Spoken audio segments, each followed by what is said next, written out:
a country that I've always wanted to visit but never had the chance to because I don't have a passport, which I'm going to need to get one to visit. Um,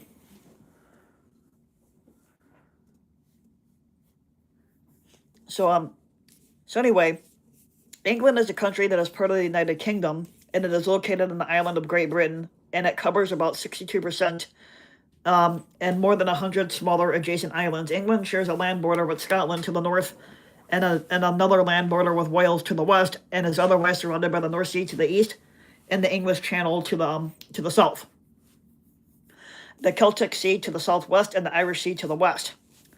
Now, continental Europe lies to the southeast and Ireland to the west. At the time of the 2021 census, the population was 56,490,048. London is both the largest city and the capital, and London is also known as the foggiest town in London, or in England anyway, because supposedly England gets a lot of fog. Um,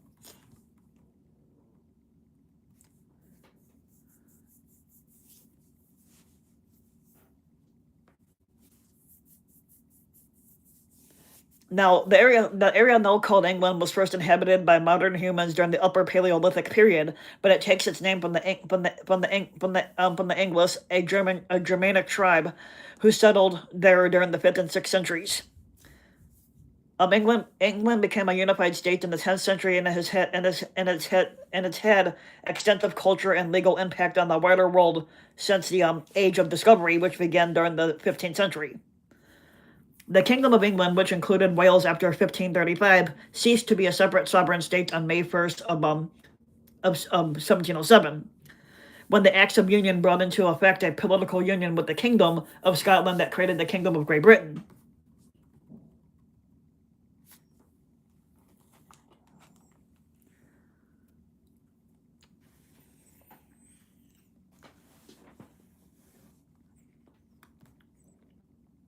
Now, England is the origin of the English language, the English legal system, which served as the basis for the common law systems of many other countries, association football, and the Anglican branch of Christianity. Now, its parliamentary system of government has been widely adopted by many other nations. The Industrial Revolution began in the 18th century England, transforming its society into the world's first industrialized nation. Now, England is home to the two oldest universities in the English-speaking world: the University of Oxford, founded in 1096, and the University of Cambridge, founded in 1209. And both universities are ranked amongst the most prestigious in the world. Now, London, England has no particular anthem, but predominantly they are known for shouting "God Save the King." That's their most known catchphrase.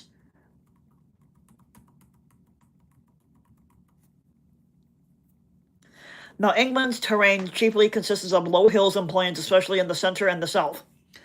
Now, the upland and mountainous terrain is mostly found in the north and west areas, including Dartmoor, the Lake District, the Pennines, and the Shropshire Hills.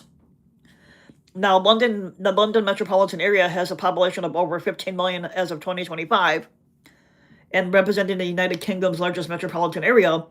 England's population of 56 million people comprises about 84% of the population of the United Kingdom. That's largely concentrated around London, England, the southeast, and also like in the Midlands, the Northwest, and the Northeast, and Yorkshire, which each developed as a major industrial regions during the 19th century.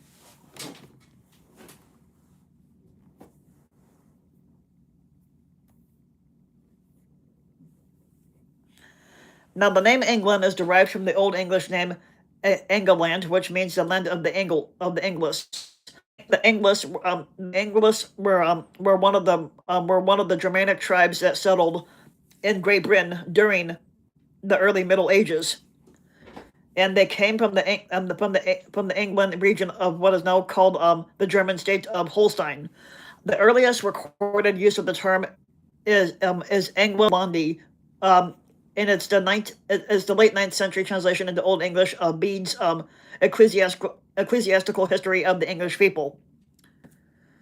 The term was then used to mean the land inhabited by the English, and it included English people in what is now southeast Scotland, but was then part of the English kingdom of Northumbria. Now, the Anglo-Saxon Chronicle recorded that the Domesday Book of 1086 covered the whole area of England, meaning the English kingdom. But a few years later, the Chronicle stated that King Malcolm III went out of Scotland into Lothian into England, thus using it as more of the ancient sense.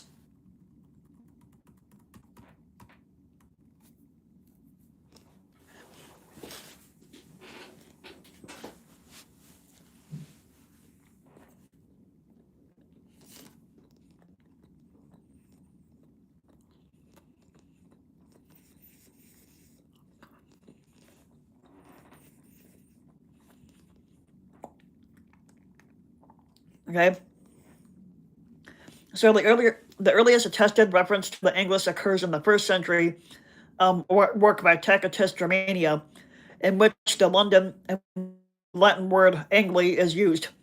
The actual name itself is disputed by scholars, but it's been suggested that it derives from the shape of the England Peninsula, which is in the shape of an angular. Now, how and why a term derived from the name of this tribe, rather than others such as the Saxons, came to be used for the entire century is not known, or the country basically is not known at all. But it seems this is related to the custom of calling the Germanic people in Britain Anglo-Saxons or English Saxons to distinguish them from the continental Saxons of Old Saxony and Germany. In Scottish Gaelic, the Saxon tribe gave their name to the word for England, Sassoon. Similarly, the Welsh name for the English language is Sasnig. A romantic name for England is Logria, related to the Welsh word for England, and made popular by Jews in the Arthurian legend. Albion is also applied to England in a more poetic capacity, though its original meaning is the island of Britain as a whole.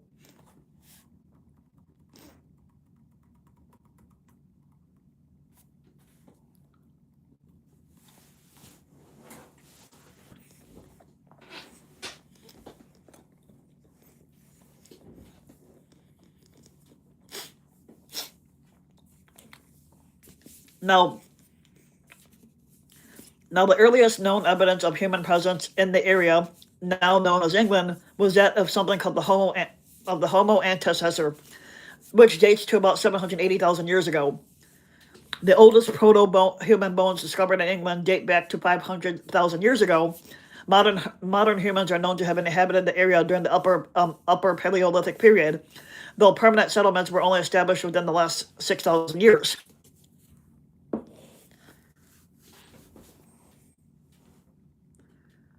Now, after the last ice age, only large mammals such as mammoths, bison, and woolly rhinoceros remained. Roughly 11,000 years ago, when the ice sheets began to recede, humans repopulated the area. Genetic research suggests they came from the northern part of the Iberian Peninsula. The sea level was lower than the present day, and Britain was connected by a land bridge to Ireland and Eurasia. As the sea rose, it was separated from Ireland 10,000 years ago, and from Eurasia 2 millennia later. Neolithic farmers from the Iberian Peninsula migrated to the region around 4,100 BC. Now, this is something I did not understand, but it was built in England, and this is called Stonehenge. I still have not figured out what the meaning for that is. I still have not figured out what the reasoning for Stonehenge is, or what the usage is for Stonehenge.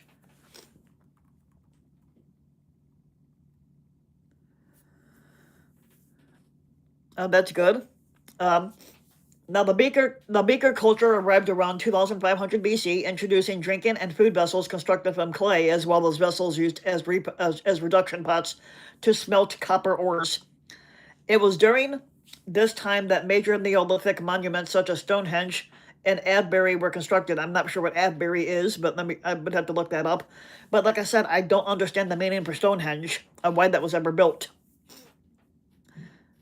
Now, by heating together tin and copper, which were in abundance in the area, the Beaker culture people made bronze and later iron from iron ores. The development of iron smelting allowed the construction of better plows, advancing agriculture, for instance, with Celtic fields, as well as the production of more effective weapons. Now, here's something called the Battersea Shield. It's this right here.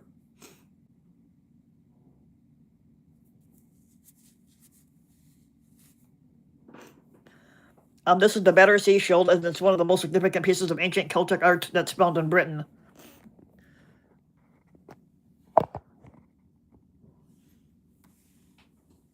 Now, during the Iron Age, Celtic culture deriving from the Hallstatt and La Tène cultures, they arrived from Central Europe. Now, but the Brythonic was the spoken language during this time. Society was tribal, according to Ptolemy's Geographia, and there were at that time there was about 20 tribes in the area. Like other regions on the edge of the empire, Britain had long enjoyed trading links with the Romans. Julius Caesar, the Roman Republic, attempted to invade England twice in 55 BC. Although he was largely unsuccessful, he managed to set up a client king from the Trinobantes. Let's go see what Avebury is and what this is talking about here.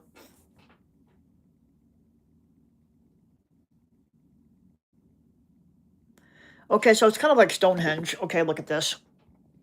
This is Avebury. It's a Neolithic henge monument containing 3 stone circles around the villages of Avebury and Wiltshire in southwest England, and it's one of the best known prehistoric sites in Britain, other than Stonehenge. So you get the idea of that. Like I said, some things are just designed, but you don't know what they're designed for or what it is. Now the Romans invaded Britain in 43 AD during the reign of Emperor Claudius. Subsequently, conquering much of Britain, and the area was incorporated into the Roman Empire as the Britannia province. The best known of the native tribes who attempted to resist were the Catu Bellamoni, led by Caratacus, or Caratacus, I'm not sure if I'm saying that name right, England. Later on, an uprising by Boudicca, queen of the Iceni, ended with Boudicca's suicide following her defeat at the Battle of Watling Street. Now, the author of one study of Roman Britain suggested that from 43 AD to 84 AD, the Roman invaders killed somewhere between 100,000 to 250,000 people from a population of perhaps 2 million.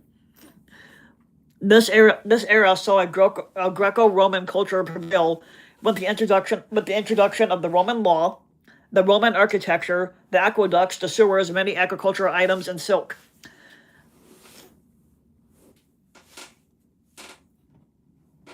I don't know about that. I'm not that powerful. Now, in the 3rd century, Emperor Septimus Severus died at York, where Constantine was subsequently proclaimed emperor.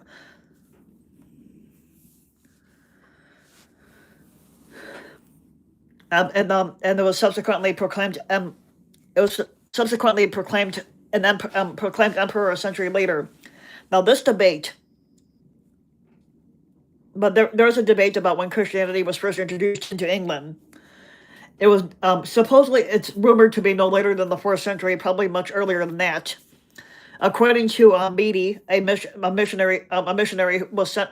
Missionaries were sent from Rome by Eleutherius at the request of the chieftain Lucius of Britain in the year 180 AD to settle differences as to Eastern and Western ceremonials which were disturbing the church.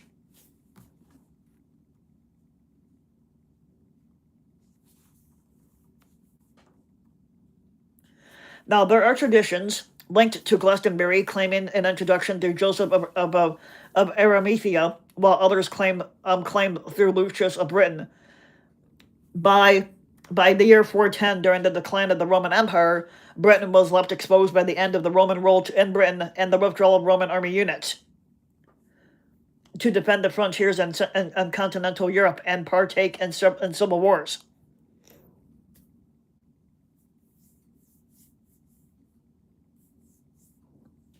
Now, Celtic Christian monastic and missionary movements flourished, but this period of Christianity was influenced by ancient Celtic culture and its sensibilities, um, the politics, practices, and theology. England, we're talking about the country England today. Um, and local congregations were centered in the monastic community, and the monastic leaders were made more like were treated more like chieftains as peers rather than in the more hierarchical system of the Roman dominated church.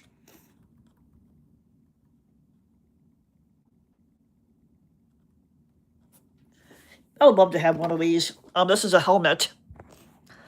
This is a replica of the 7th century ceremonial Sultanhu helmet from the Kingdom of East Anglia. I'd love to have one of those fucking things. But yeah.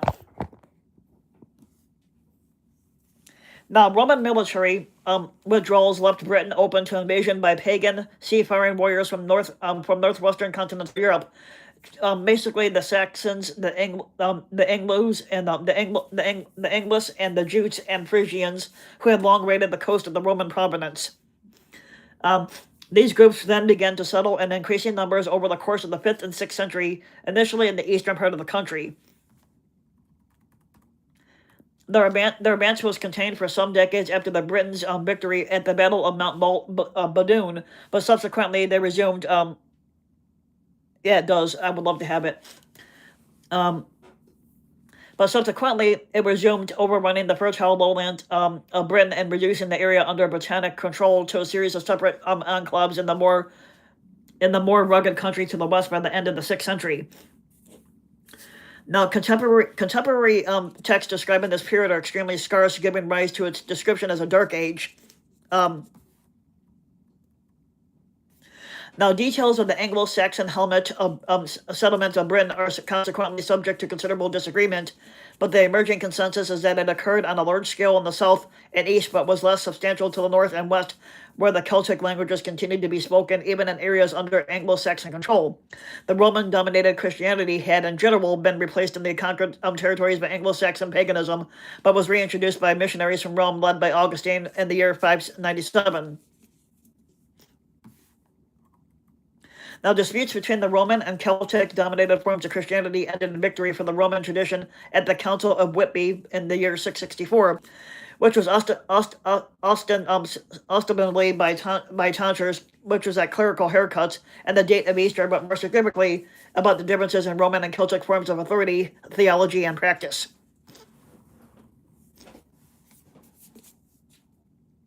Now, during the settlement period, the lands ruled by the incomers seem to have been fragmented into numerous tribal territories, but by the 7th century, when substantial evidence of the situation again becomes available, these have coalesced into roughly a dozen kingdoms, including Northumbria, Mercia, Wessex, East Anglia, Essex, Kent, and Sussex.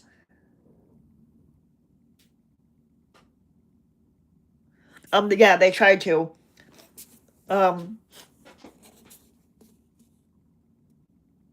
Now, over the following centuries, this process of political consolidation continued. The 7th century saw a struggle for hegemony between Northumbria and Mercia, which in the 8th century gave way to a Mercian preeminence. Now, in the early 9th century, Mercia was displaced as the foremost kingdom by Wessex. Later in that century, escalated attacks by the Danes culminated in the conquest of the north and east of England, which caused the overthrowing of the kingdoms of Northumbria, Mercia, and East Anglia. Wessex under Alfred the Great was left as the only surviving English kingdom, and under his successors it steadily expanded at the expense of its kingdom of the Danelaw, and this brought about the political unification of England. It was first accompanied under Aethelstan in 927, and definitively established after further conflicts by Edred in the year 953. A fresh wave of Scandinavian attacks from the late 10th century ended with the conquest of this United Kingdom by a guy named Forkbeard in 1013, and again by his son Newt in 1016. Turning it into the center of a short-lived North Sea empire that also included Denmark and Norway. However, the native royal dynasty was restored with the accession of Edward the Confessor in 1042.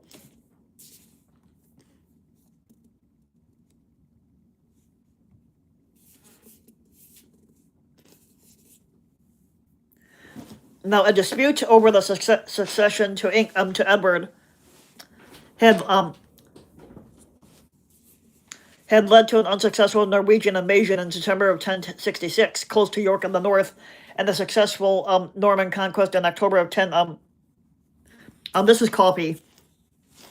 It's caramel flavored coffee, which you can see on the thing here.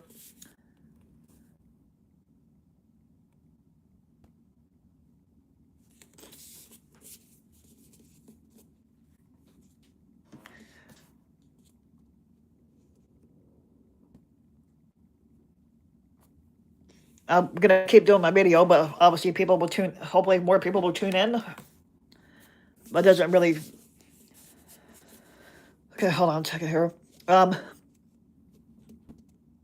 Okay, yeah, so the dispute over the succession to Edward led to an unsuccessful Norwegian invasion in September of 1066, close to York and in the north, and to the successful Norman conquest in October of 1066, which was accompanied by an army led by Duke William of Normandy invading at Hastings late in September of 1066. The Normans themselves originated from Scandinavia, and they had settled themselves in Normandy in the late 9th and early 10th centuries. This conquest led to the almost total disposition of the English elite and its replacement by a new French-speaking aristocracy whose speech had a profound and permanent effect on the English language.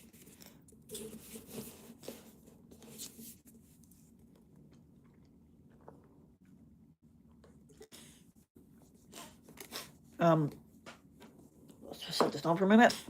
Now here is supposed to be Henry V taking part in a battle. This is King Henry V at the Battle of Agincourt, fought on St. Crispin's Day, and concluded with an English victory against a larger French army in the 100 Years' War. The reason why it was called the 100-Year War is because it went on for 100 years, which is the longest war that ever took place on record.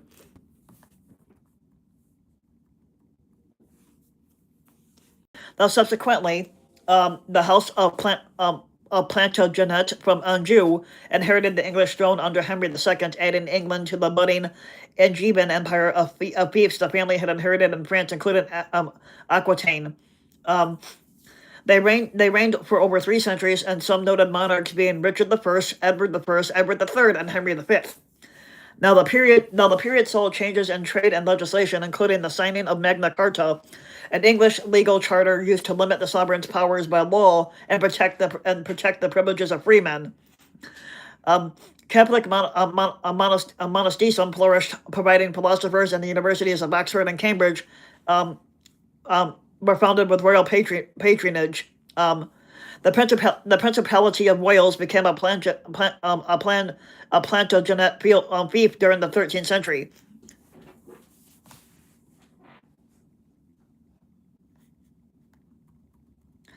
And the lordship of Ireland was given to the English monarchy by the Pope during the 14th century. The Plantagenets in the House of Valois were claimed to be legitimate claimants to the House of Capet and France.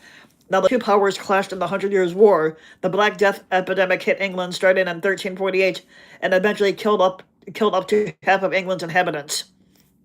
Yeah, I remember hearing about that. I don't remember if I did a video on the Black Death. I gotta look that up. But that was fucked up though in itself.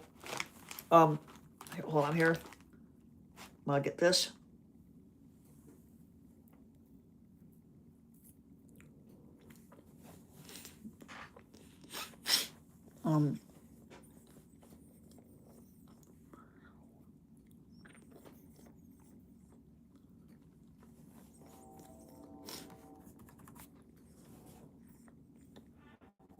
So between the year 1453 and 1487, A civil war known as the War of the Roses waged between the two branches of the royal family, the Yorkists and the Lancastrians. Now, eventually, it led to the Yorkists losing the throne entirely to a Welsh noble family, the Tudors, a branch of the Lancastrians headed by Henry Tudor, who invaded with the Welsh and Breton mercenaries, gaining victory of the Battle of Bosworth Field, where the Yorkist king Richard III was killed.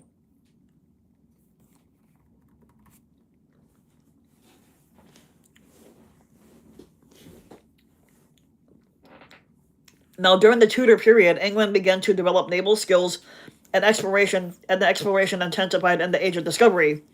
Now, Henry the Eighth, sorry, broke from communion with the Catholic Church over issues relating to his divorce, because back then, if you divorced somebody, it was considered a sin. Under the Acts of Supremacy in 1534, which proclaimed the monarch head of the Church of England, in contrast with much of European Protestantism, the roots of the split were more political than theological. He also legally incorporated his ancestral land Wales into the Kingdom of England with the 1532 to 1542 Acts. There were internal religious conflicts during the reigns of Henry's daughters, Mary the First and Elizabeth the First. Now, the former took the country back to Catholicism, while the latter broke from it again, forcefully asserting the supremacy of Anglicanism. The Elizabethan period is also the epoch in the Tudor age of the reign of Queen Elizabeth, who was known as the Virgin Queen. Historians often depicted as the golden age in English history that represented the apogee of the English Renaissance, and they saw the flowering of great art, drama, poetry, music, and literature. England during this period had a centralized, well-organized, and effective government.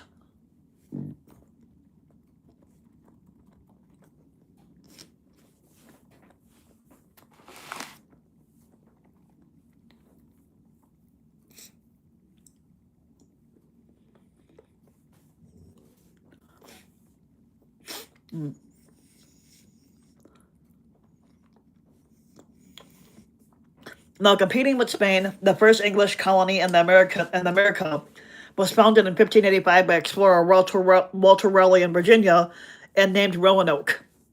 Now, the Roanoke colony failed and is known as the Lost Colony after it was found abandoned on the return of the late arriving supply ship. Now, with the East India Company, England also competed with the Dutch and French in the East. And during the Elizabethan period, England was at war with Spain. An armada sailed from Spain in 1588 as part of the wider plan to invade England and reestablish a Catholic monarchy. Now, the plan was thwarted by bad coordination, stormy weather, and successful harrying attacks by an English fleet under Lord Howard of Effingham. And this failure did not end the threat. But Spain launched two further armadas in 1596 and 1597, but were both driven aground by storms.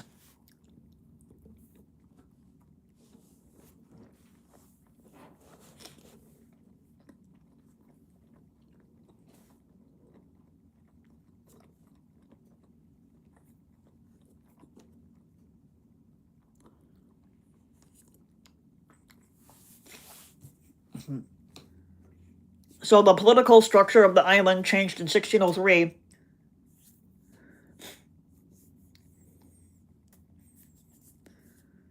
The political structure of the island changed in 1603, and when the King of Scots, James VI, a kingdom which had been a long-time rival to English interest, inherited the throne of England as James I, thereby creating a personal union. He styled himself King of Britain, of Great Britain, although this had no basis in English law. Now, under the auspices of James VI and the first, the authorized King James version of the Holy Bible was published in 1611. It was the standard version of the Bible read by most Protestant Christians for 400 years until modern revisions were produced in the 20th century. Now, King James Bibles are the most commonly read Bibles in church or at home. Now, based on conflicting political, religious, and social positions, the English Civil War was fought between the supporters of Parliament and those of King Charles I, known colloquially as Roundheads and Cavaliers, respectively. This was an interwoven part of the wider, multifaceted wars of the three kingdoms involving Scotland and Ireland. Parliamentarians were victorious. Charles I was executed and the kingdom replaced by the Commonwealth. Leader of the Parliament forces, Oliver Cromwell declared himself Lord Protector in 1653. A period of personal rule followed. After Cromwell's death and the resignation of his son Richard as Lord Protector, Charles II was invited to return as monarch in 1660. In a move called the Restoration. While the reopening of theaters, fine arts, literature, and performing arts flourished throughout the restoration of the Merry Monarch of Charles II, after the Glorious Revolution of 1688, it was constitutionally established that king and parliament should rule together, although parliament would have the real power. Now, this was established with the Bill of Rights in 1689. Amongst the statutes that were set down were that the law could only be made by Parliament and could not be superseded, and they could not be suspended by the king. Also, that the king could not impose taxes or raise an army without the prior approval of the Parliament. Maybe I have to look. I have to do some more research into that.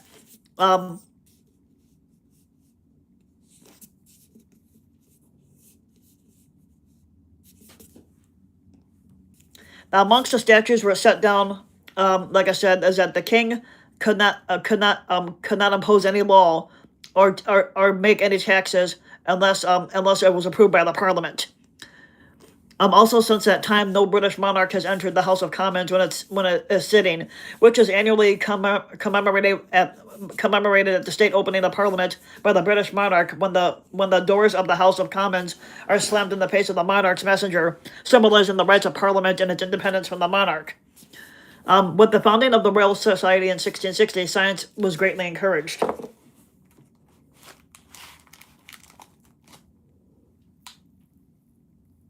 Oh, shit, here. Oh, yep, right here.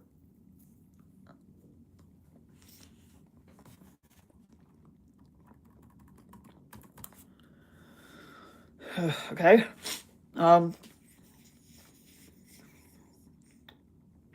In 1666, the Great Fire of London gutted the city of London, but it was rebuilt shortly afterward with many significant buildings established by Sir Christopher Wren.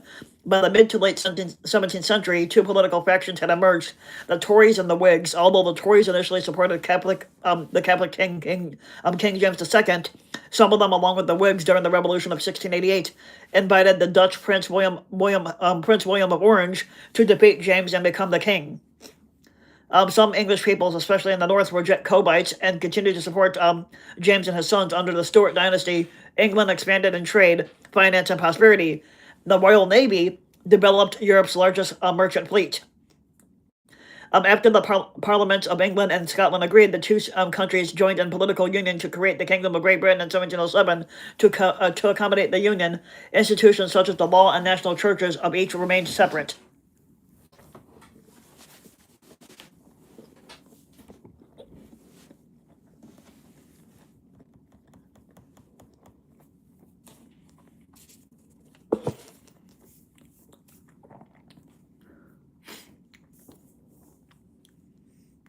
Now, under the newly formed Kingdom of Great Britain, output from the Royal Society and other English initiatives combined with the Scottish Enlightenment to create innovations to science and engineering, while enormous growth in British overseas trade, protected by the Royal Navy, paved the way for the establishment of the British Empire. Domestically, it drove the Industrial Revolution, a period of profound change in the socio-economic and cultural conditions of England, resulting in industrialized agriculture, manufacture, engineering, and mining, as well as new and pioneering road, rail, and water networks to facilitate their expansion and development. The opening of Northwest's England's Bridgewater Canal in 1761 had ushered in the Canal Age in Britain. In 1825, the world's first permanent steam locomotive hauled passenger railway, the Stockton and Darlington Railway, opened to the public.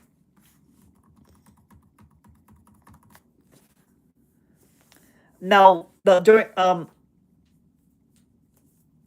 the Industrial Revolution, many workers moved from England's countryside to new and expanding urban industrial areas to work in factories. For instance, at Birmingham and Manchester, with the latter the world's first industrial city, England maintained relative stability throughout the French Revolution under George III and William Pitt the Younger. The Regency of George IV is noted for its elegance and achievements in the fine arts and agriculture. architecture. Sorry, spacing out. During the Napoleonic Wars, Napoleon Bonaparte had planned to invade from the southeast. However, this failed to manifest, and the Napoleonic forces were defeated by the British at sea by Horatio Nelson, and on land by Arthur Wellesley.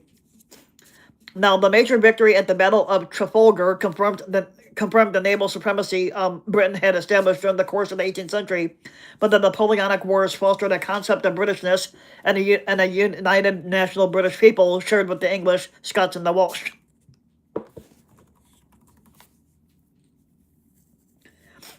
Now, London became the largest and most populous metropolitan area in the world during the Victorian era, and trade with the British Empire as well as the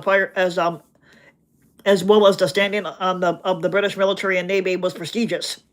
Now, technologically, this era saw many innovations that proved key to the United Kingdom's power and the prosperity. The political agitation at home from radicals such as the Chartists and the suffragettes enabled legislative reform and universal suffrage.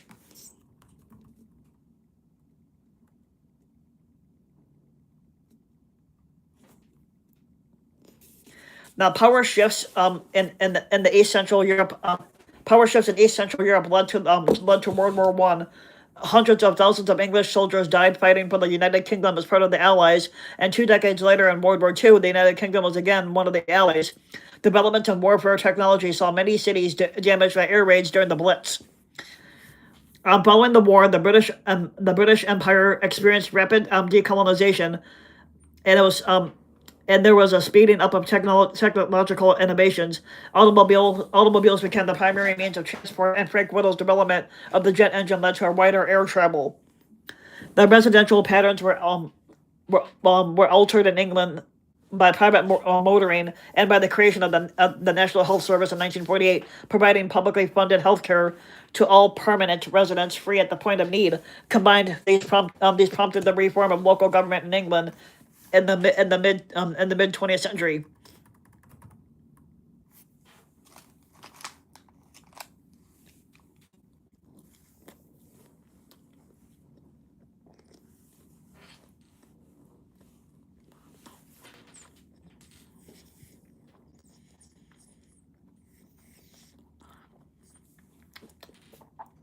Okay, so since the 20th century, there has been significant population movement in England, mostly from the other parts of the British Isles, but also from the Commonwealth, particularly the Indian subcontinent.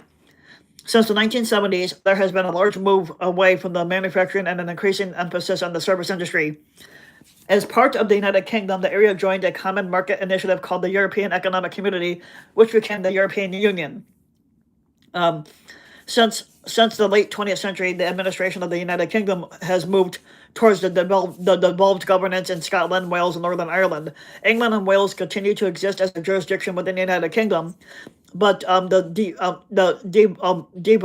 devolution has stimulated a greater emphasis on a more English-specific identity and patriotism. There is no devolved English government, but an attempt to create a similar system on a regional basis was rejected by referendum.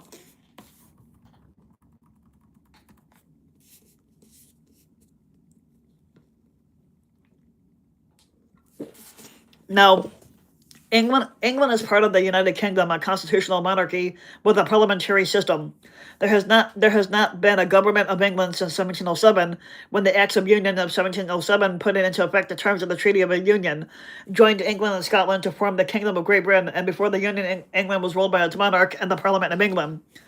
Now, here is the Palace of Westminster, and this is where the Parliament of the United Kingdom, in which England is directly governed out of. If we could zoom in that in here. Yep, right there.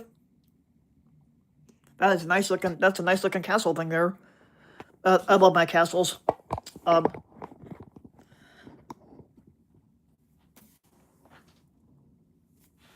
England is governed directly by the Parliament of the United Kingdom, although other countries of the United Kingdom have devolved into governments, or they devolved to governments. There has been debate about how to counterbalance this in England. Originally, it was planned that various regions of England would be devolved, but following the proposal's rejection by the Northeast in the 2004 referendum, this has not been carried out. In 2024, in England, only intergovernmental body known as the Mayoral Council for England was established to bring together ministers from the UK government and the Mayor of London and the leaders of the combined authorities. In the House of Commons, which is the lower house of the British Parliament based at the Palace of Westminster, there are 543 members of Parliament known as MPs for constituencies in England out of the 650 total. England is represented by 347 MPs from the Labour Party, 116 from the Conservative Party, 65 from the Democrats, 4 for Reform, and 4 from the Green Party of England and Wales.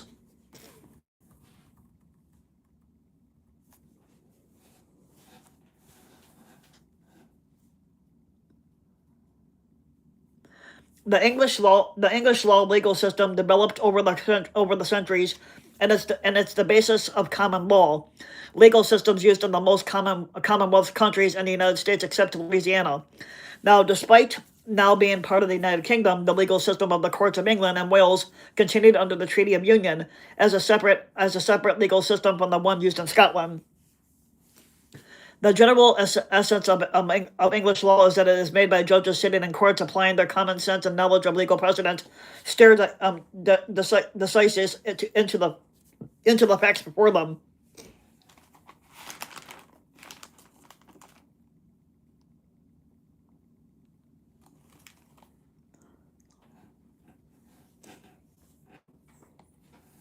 Okay.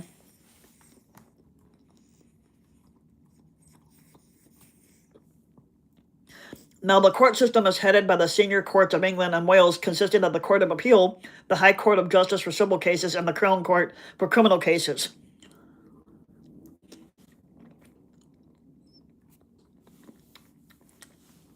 Now, it was created in 2009 after constitutional changes taken over the judicial functions of the House of Lords. A decision of the Supreme Court is binding on every other count in the hierarchy, which must follow its every direction. The Secretary of State for Justice is the minister responsible to Parliament for the judiciary, the court system and prisons and probation in England. Crime increased between 1981 and 1995, but it fell by 42% in the period between 1995 to 2006. The prison population doubled over the same period, giving it one of the highest incarceration rates in Western Europe, at 147 per 100,000 people. Now, His Majesty's Prison Service, reporting to the Minister of Justice, manages most prisons, housing 81,309 prisoners in England and Wales as of September of 2022.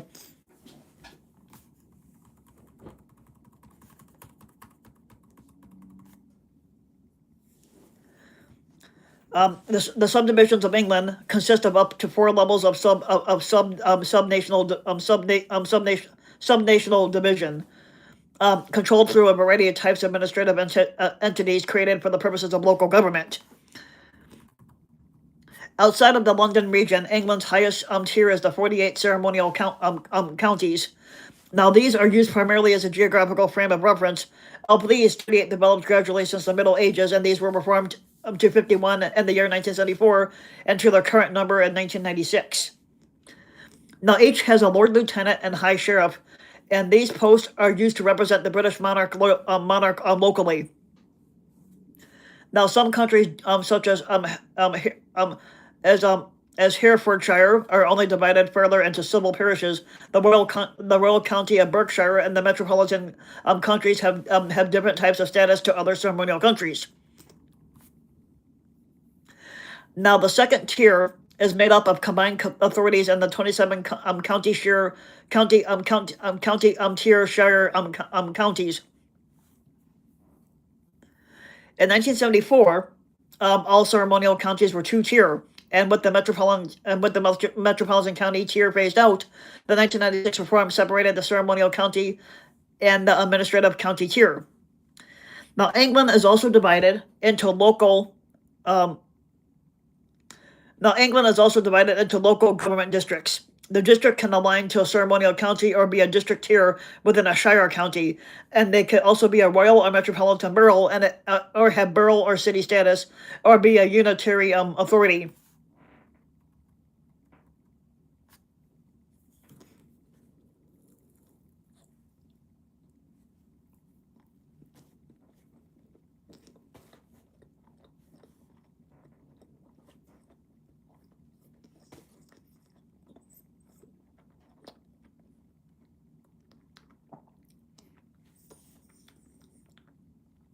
At the community level, much of England is divided into civil parishes with their own councils. The Greater London only one such parish, Queens Park, exists as of 2014 after they were abolished in 1965, until legislation allowed for their recreation in 2007.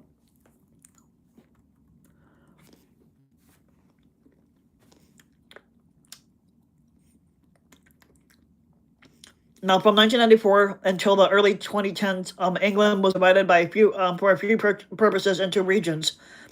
A 1998 referendum for the London region created the London Assembly 2 years later. A failed 2004 Northeast England devolution referendum cancelled further regional assembly devolution, with the regional structure outside London abolished.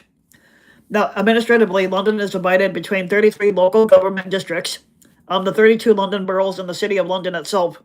Now, the 32 London boroughs from the ceremonial county of Greater London, within the City of London being a separate ceremonial county.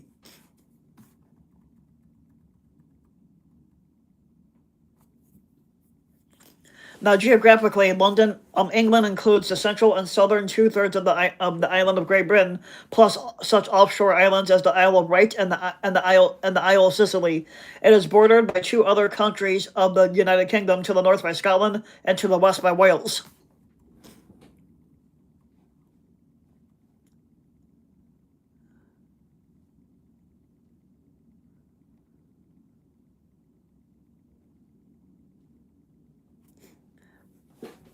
Now, England is closer to any other part of the mainland Britain to the European continent. It is separated from France by a 21-mile sea gap, though the two countries are connected by the Channel Tunnel near Folkestone. England also has shores on the Irish Sea, North Sea, and the Atlantic Ocean.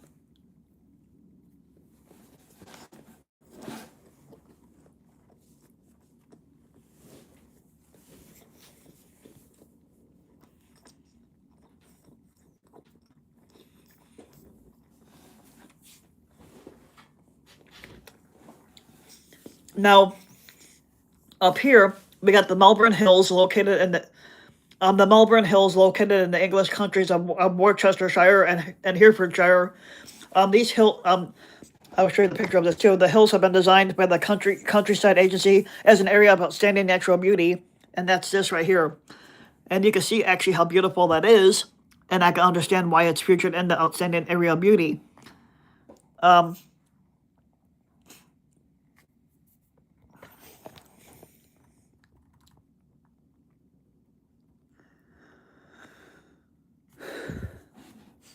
and then over here we got another set of hills called the village of Glen Riding and Ullswater in Cumbria, whatever it is. That's this right here. That's another set of hills too. It looks beautiful. Um,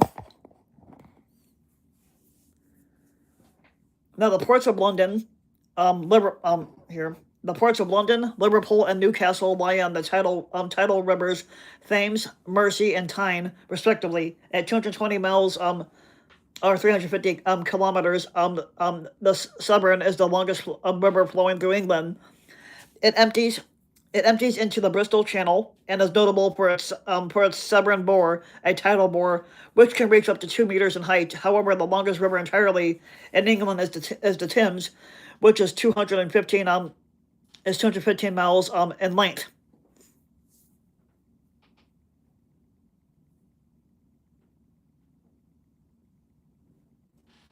And there are many lakes in England, the largest one being Windermere, within the aptly named Lake District. Now, most of England's landscape consists of low hills and plains, with upland and mountainous terrain in the north and west of the country. The northern uplands include the Pennines, a chain of uplands dividing east and west, the Lake District Mountains in Cumbria, and the Cheviot Hills. Straddling the border between England and Scotland, the highest point in England, and at 978 meters, is Skullfell Pike in the Lake District. The Shropshire Hills are near Wales, while Dartmoor and Exmoor are two upland areas in the southwest of the country. The approximate dividing line between terrain types is often indicated by the Tees-Ex line.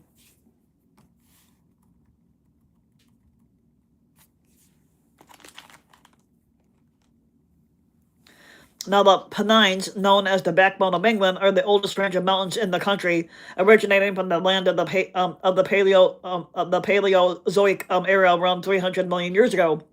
Their geological composition includes, amongst others, sandstone and limestone and coal.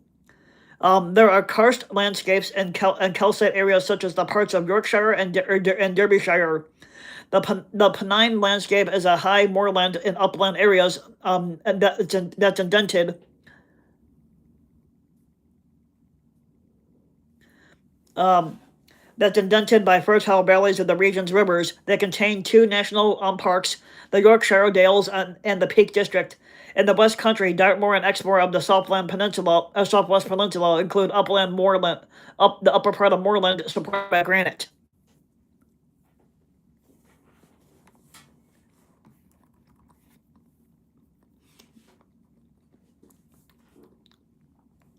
Now, the English lowlands are the central and southwest regions of the country, consisting of green rolling hills, including the Cotswold Hills, the Chiltern Hills, North and South Downs, where they meet the sea. Where they meet the sea, and they form white rock exposures such as the cliffs of Dover. This also includes relatively flat plains such as the Salisbury Plain, the Somerset Levels, South Coast Plain, and the Fens.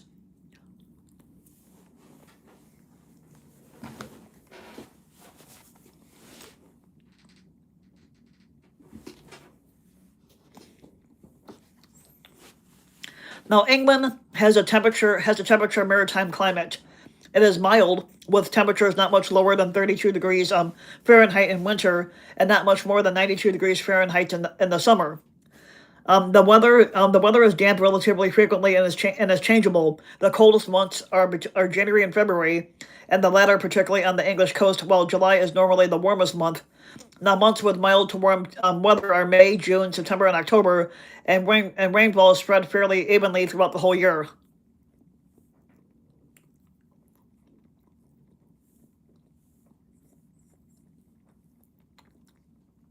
Now, important influences on the climate of England are its proximity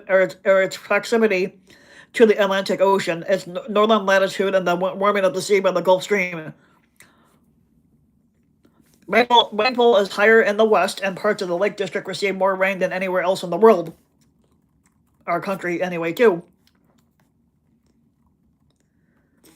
Now, since weather records began, the highest temperature recorded was 104 degrees Fahrenheit on July 19th of 2022 at Lincolnshire, while the lowest was negative 15 degrees on January 10th of 1982 in Edgemen.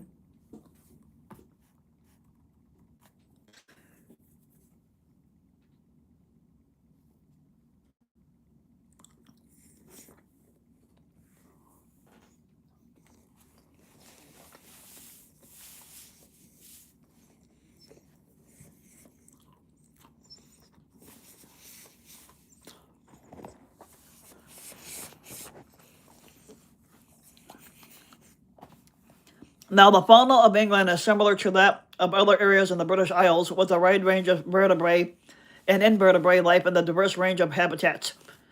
Um, Now, national nature reserves in England are designed by Natural England as key plans for wildlife and natural features in England. They were established to protect the most significant areas of habitat and of geological formations. NNRs are managed on behalf of the nation, many of the National Natural England themselves, but also by non-governmental organizations, including the members of the Wildlife Trust Partnership, the National Trust, and the Royal Society for the Protection of Birds. Um, Now, there are 221 NNRs in England, covering about 110 hectares. Now, often they contain a rare species or naturally important population of plants and animals. The Environment Agency.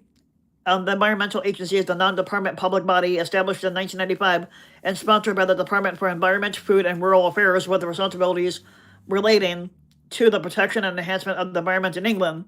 The Secretary of State for Environment, Food, and Rural Affairs is the minister responsible for environmental protection, agriculture, fisheries, and rural communities in England. Now here is the Eurasian wren, which is the most numerous bird species found in England. Down here you got the red deer in Richmond Park. The park was created by Charles I in the 17th century as a deer park.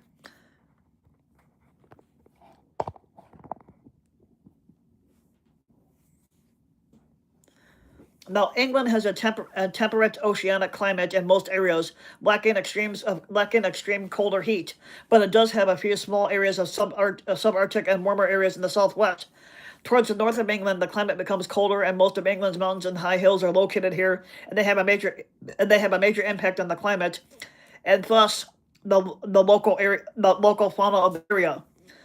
Deciduous woodlands are common across all of England, and they provide a great habitat for much of England's wildlife, but these give way in northern and upland areas of England to coniferous forests, mainly plantations, which also benefit certain forms of wildlife. Some species have adapted into the expanded urban environment, particularly the red fox, which is the most successful urban mammal after the brown rat, and other animals such as common wood pigeon, both of which thrive in the urban and the suburban areas.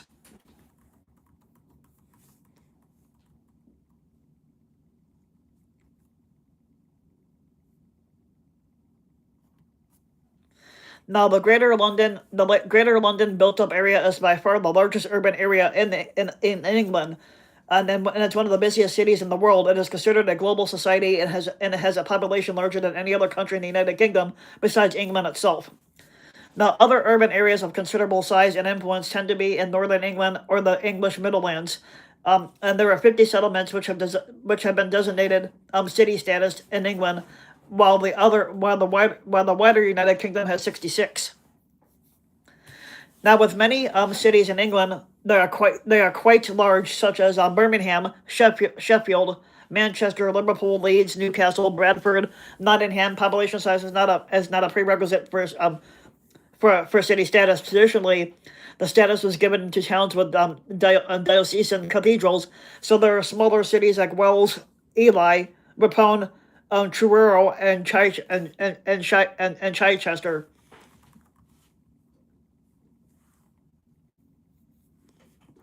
The largest towns in England are Greater London, Greater Manchester, the West Midlands, um, West Yorkshire, and Leeds. So the Greater London is in London, Greater Manchester is in Manchester, the West Midlands are in Birmingham. Then you got the West Yorkshire, which is in Leeds, Liverpool, which is in the town Liverpool, South Hampshire, which is in Southampton, Tyneside, which is in Newcastle upon Tyne, Nottingham, which is in Nottingham, and then Sheffield, which is in Sheffield, and Bristol, which is in Bristol. Um, um, when it comes to England, England's economy is one of the largest and most dynamic economies in the world. They have a GDP capital of 37,852 as of 2022. The HM Treasury, led by the Chancellor of the Exchequer, is responsible for developing and executing the government's public finance policy and the economic policy. Now, usually regarded as a mixed market economy, it has adopted many free market principles, yet it maintains an advanced social welfare infrastructure. The economy of England is the largest part of the UK's economy. England is a leader in the chemical and pharmaceutical sectors and in key technological industries, particularly aerospace, the arms industry, and the sulfur industry. Now,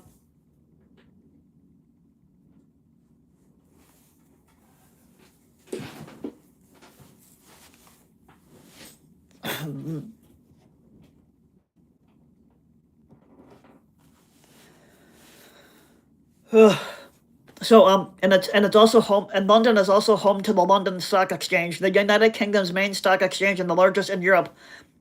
Is England's financial center, with 100 of Europe's 500 largest corporations being based there. As of 2025, London is the largest financial center in Europe and the second largest in the world. London has also been named as the fastest growing technology hub in Europe, with England having over 100 unique tech companies with a value of $1 billion or more.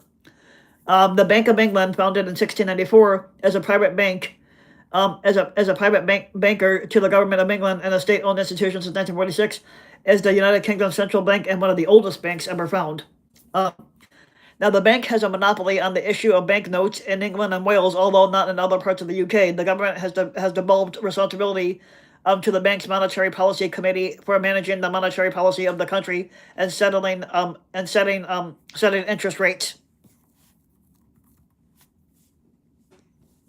Now, England is highly industrialized, but since the 1970s there has been a decline in traditional heavy and manufacturing industries and an increasing emphasis on a more service industry oriented economy. Tourism has become a significant industry, attracting millions of visitors to England each year. The export part of the economy is dominated by pharmaceuticals, automotives, crude oil, and petroleum from the English parts of the North Sea, oil along with witch farm, aircraft engines, and alcoholic beverages. The creative industries accounted for 7% for 7% of GVA in 2005, and grew it at an average of 6% per annual between 1997 and 2005.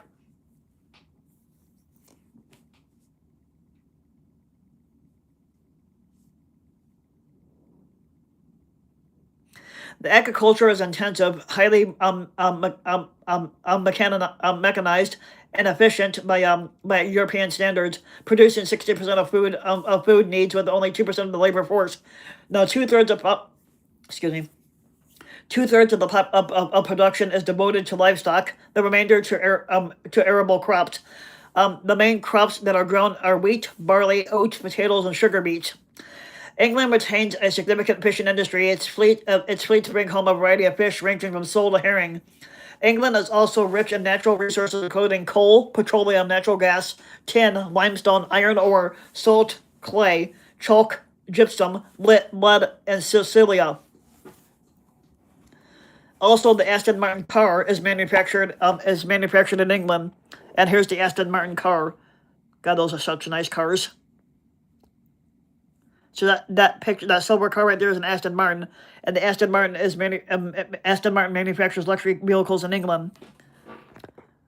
God, I did not want to know what the price is on an Aston Martin.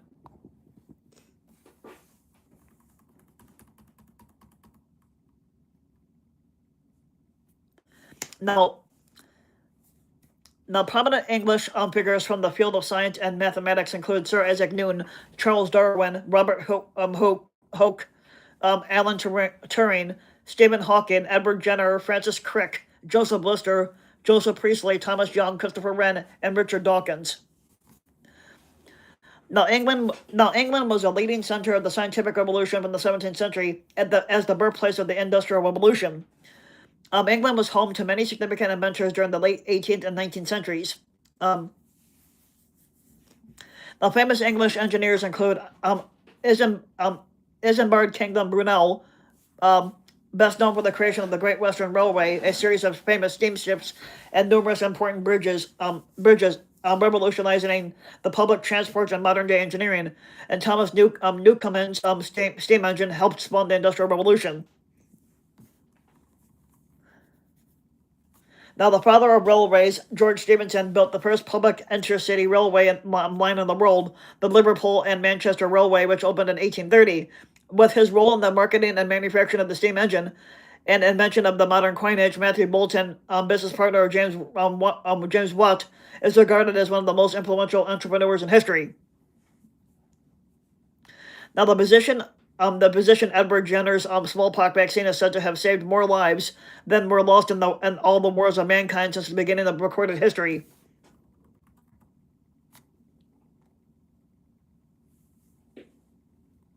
Now, inventions and discoveries of the English include the jet engine, the first industrial spinning machine, the first computer, and the first modern computer. The World Wide Web, along with HTML, the first successful human blood transfusion, the motorized vacuum cleaner, the lawnmower, the seatbelt, the hovercraft, the electric motor, steam engines, and theories such as the Darwinian theory of evolution and the atomic theory. Newton developed the ideas of universal gravitation, the Newtonian mechanics, and calculus. And Robert Hooke, his eponymously named law of elasticity. Not sure if I said that right.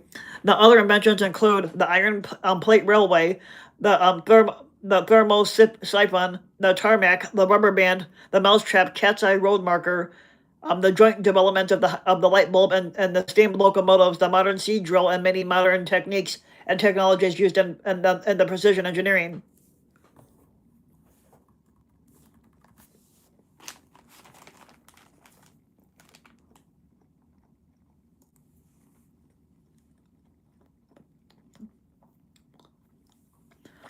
Now, the English the English innovators made crucial contributions to computing the form from the earliest concepts to the microchip era. Charles Babbage and Ada Lovelace conceived the first programmable computer, while George Buell created the binary logic underlying all digital systems, known as the Boolean logic.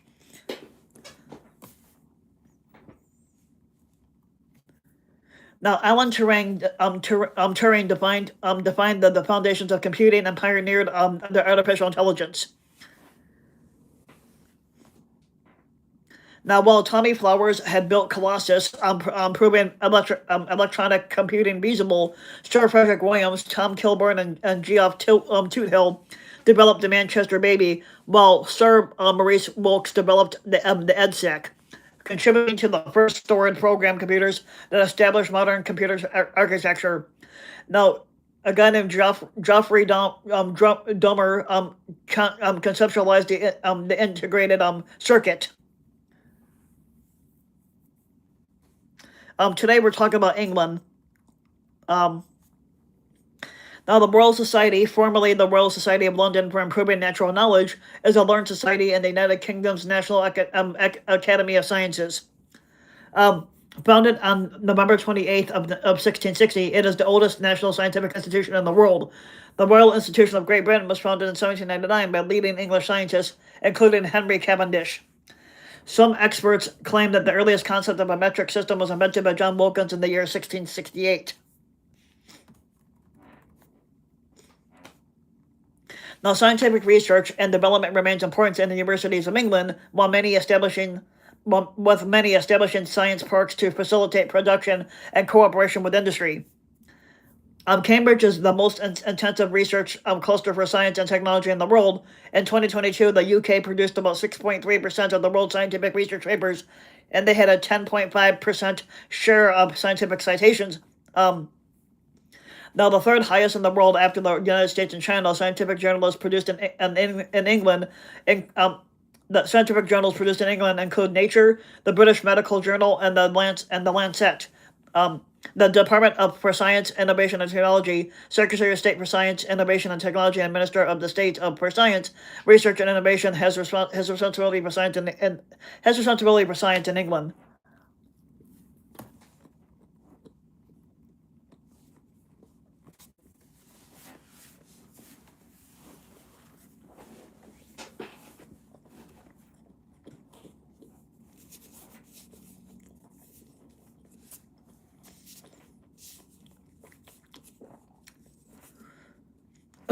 Excuse me.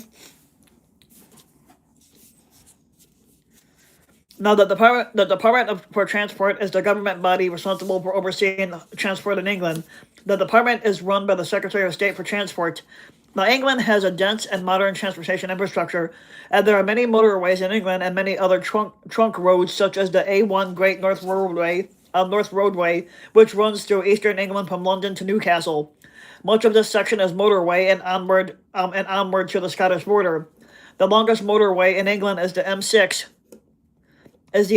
From Rugby through the northwest up to the Anglo-Scottish border, which is a distance of 232 miles.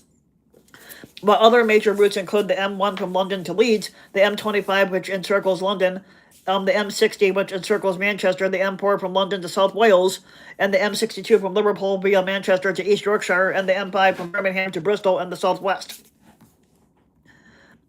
Bus transport across the country is widespread. Major companies include Arrivia, First Group, Go Ahead Group, the Mobico Group, the Rotella and Stagecoach Group, and Bus Rapid Transit originated in England with the Runcorn Busway opening up in 1971.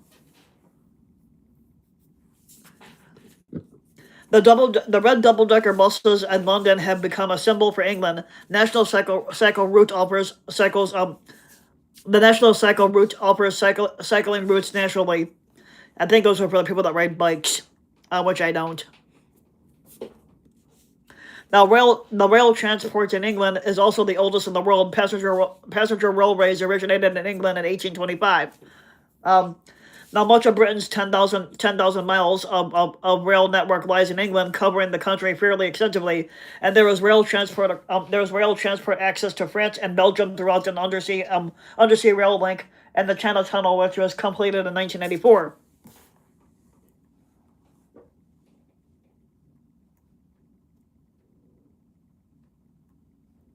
Now, the Great British Railways is a planned state-owned public that will oversee rail transport in Great Britain from 2024.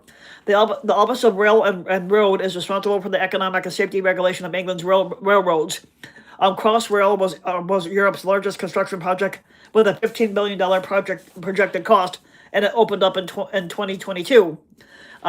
High Speed 2, a high-speed north-south rail line, has been under construction since 2019, and they haven't finished it yet.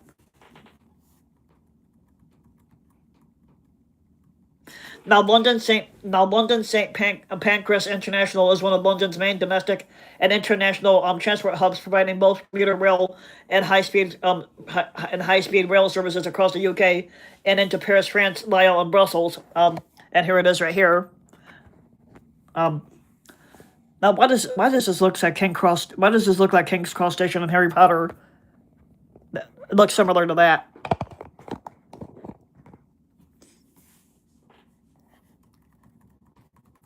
Now, there is a rapid transit network in two English cities: the London Underground and the Tyne and Wear Metro, and Newcastle upon Tyne, Gateshead, and Sunderland. There are several extensive tram networks such as the Manchester Metrolink, the Sheffield Supertram, the West Midlands Metro, and the Nottingham Express Transit and Tramlink in South London. Now, England also has extensive domestic and international aviation links. Also, the largest airport is in Heathrow, which is the world's second busiest airport, measured by number of international passengers. You also have a ferry transport, which is like those ferry boats. By sea, there is ferry transport, both local and international, including from Liverpool to Ireland and through the Isle of Man and Hull to the Netherlands and Belgium. There are about 4,400 miles of navigable waterways in England, half of which is owned by the Canal and River Trust. However, water transport is very limited. The River Thames is the major waterway in England, with imports and exports focused at the ports of Tilbury and in the Thames estuary, one of the United Kingdom's three major ports. Now, successive governments have outlined numerous commitments to reduce carbon dioxide emissions. Notably, the UK is one of the best sites in Europe for wind energy, and wind power production is its fastest growing supply. Excuse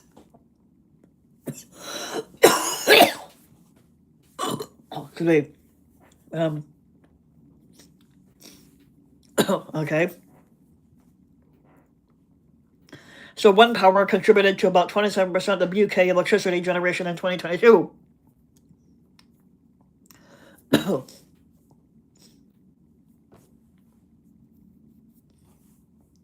Now, England is home to Hornsea 2, the largest offshore wind farm in the world, situated in waters roughly about 89 kilometers off the coast of Yorkshire.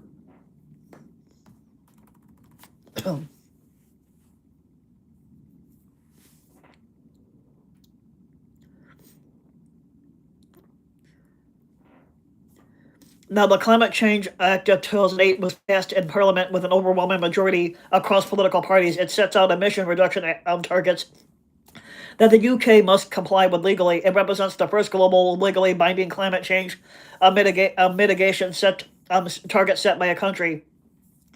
Now, the UK government energy policy aims to play a key role in the limiting greenhouse gas emissions while meeting energy demand. Shifting availabilities of resources and developments of technologies also change the country's energy mix through changes in costs.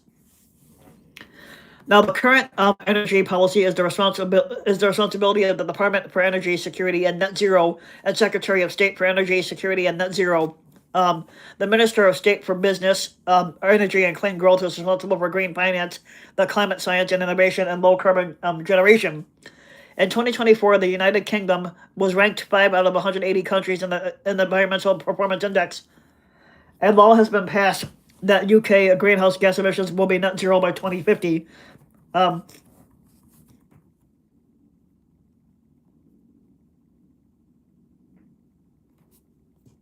Now, the National Health Care Service, NHS, is the publicly funded healthcare system responsible for providing the majority of healthcare in the country for England. The NHS began on July 5th of 1948, putting into the effect the provisions of the National Health Service Act of 1946. It was based on the findings of the Beveridge Report, and the Beveridge Report is named after the economist and social reformer William Beveridge. Now, the NHS is largely funded by general taxation and national insurance payments. It provides most of its services free at the point of use, although there are charges for some people for eye tests, dental care, prescriptions, and aspects of personal care.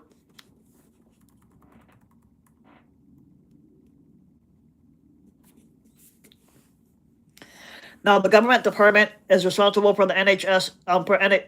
Responsible for the NHS is the Department of Health under the Secretary of State for Health.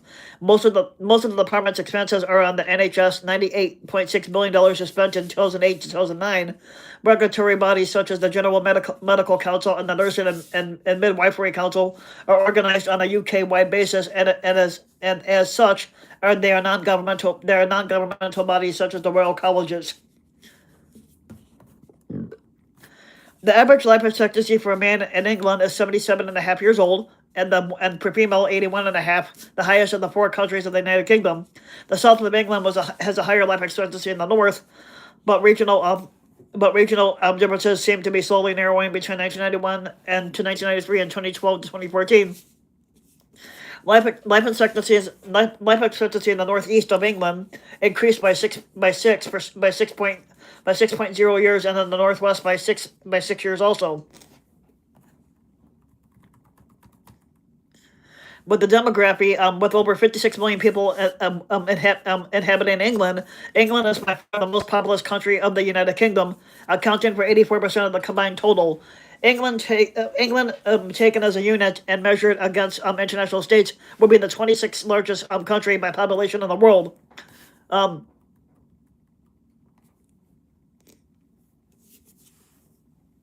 Now, the English people are British, and there is an English diaspora in former parts of the British Empire, especially in the United States, Canada, Australia, South Africa, and New Zealand. Since the late 1990s, many English people have migrated to Spain, due in particular to the economic prosperity of the southeast England. It has received many economic migrants from the other parts of the United Kingdom, but there has been significant Irish migration also.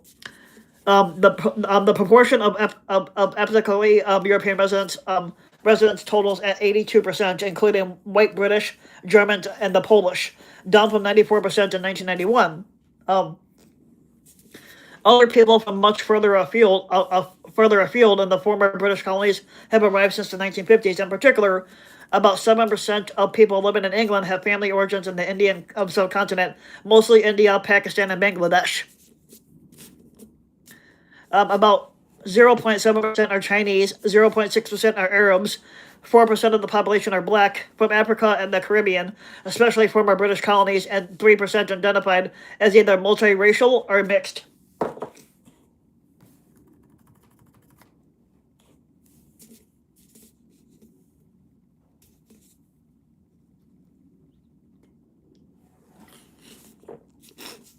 In 2007, 22% of primary school children in England were from ethnic minority families, and in 2011, that figure rose to 26%. About half of the population increased between 1991 and 2001 was due to migration.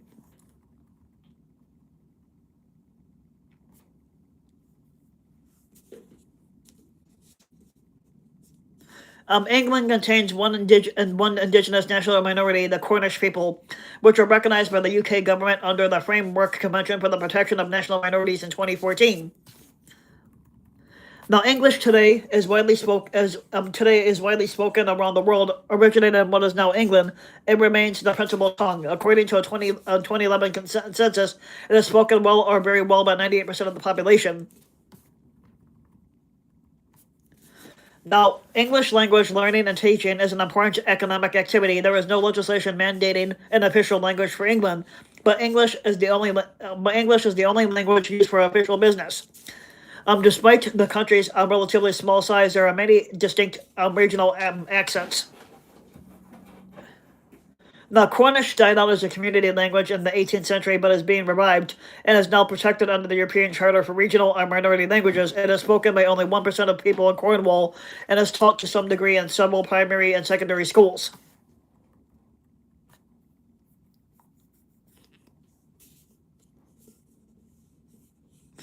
Now, state schools teach students a second language or third language from the ages of 7.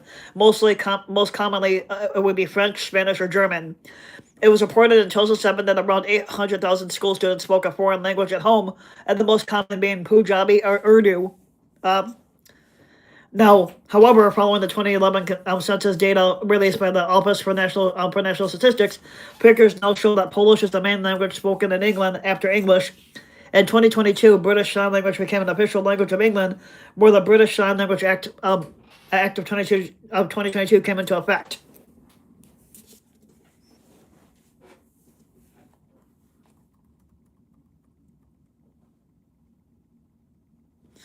In the 2021 census, 46% of the population identified themselves identified their religion as Christian. 36% had answered that they were atheists. 6% specified that they were Muslim, while 4.3% of the population belongs to other religions, and 6% did not give an answer at all, or they did not give a fuck to give an answer. Now, Christianity is the most widely practiced religion in England. The established Church of England is the Church of England itself, which left communion with Rome in the 1530s when Henry VIII was unable to annul his marriage to Catherine of Aragon. The Church regards itself as both Catholic and Protestant.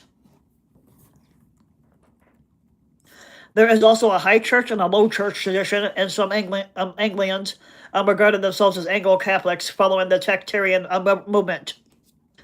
The monarch of the United Kingdom is the supreme governor of the Church of England, which has around 26 million baptized members, of whom the vast majority are not regular churchgoers. But in 2016, research at St. Mary's University London reported that 19% of the population of England and Wales identify as Anglican. It forms part of the Anglican Communion, with the Archbishop of Canterbury acting as symbolic worldwide head. Many cathedrals and parish churches are historic buildings of significant architectural importance, such as Westminster Abbey, York Minster, Durham Cathedral, and Salisbury Cathedral. And speaking of Westminster Abbey, here's the building. This is Westminster Abbey, is a notable example of English Gothic architecture. The coronation of the British monarch traditionally takes place at the Abbey. I have to look and see when that place was built, because it looks old as fuck. Now, the second largest Christian denomination is the Catholic Church. Since its reintroduction after the Catholic Emancipation, the Church is organized ecclesiastically on an England and Wales basis, where there are 4.5 million members, most of whom are English. In 2016, 8% of the population of England and Wales identified as Catholic, but there has been one pope from England to date, Adrian IV, while Saints Bede and Anselm are regarded as doctors of the Church.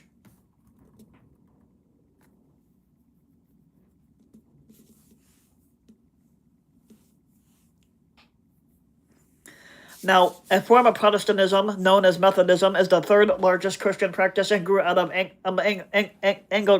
Anglicanism through John Wesley. Now, it gained popularity in the mill towns of Lancashire and Yorkshire, and amongst tin miners in Cornwall. But there are other nonconformist minorities such as Baptists, Quakers, Congregationalists, Unitarians, and the Salvation Army.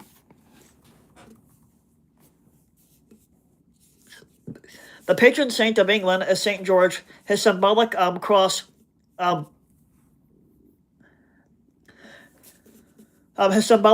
is included in the flag of England, and there are many other English and associated saints, including Cuthbert, Edmund, Albin, Wilfrid, Aidan, Edward the Confessor, John Fisher, Thomas More, Petrarch, Perron, Margaret Clitheroe, and Thomas Becket. There are non-Christian religious practice. Jews have a history of a small minority on the island since 1070, but they were expelled from England in 1290 following the Edict of Expulsion, and they were only allowed back in 1656. Since the 1950s, religions from the former British colonies have grown in numbers due to migration.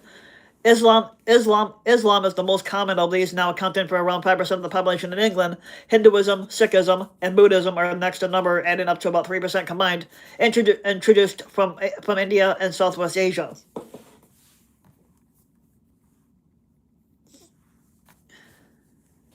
A small minority of the population practice around ancient pagan religions. Neo-paganism in the United Kingdom is primarily represented by Wicca and neo-pagan witchcraft, Druidry, and heathenry. According to the 2011 census, there are roughly about 53,172 people who identify as pagan in England, including 11,026 people identify as Wiccans. 25% of the people in England declared no religion at all, combined with 14.6 in 2001, and Norwich had the highest such proportion of 43%, followed by Brighton and Hove at 42%.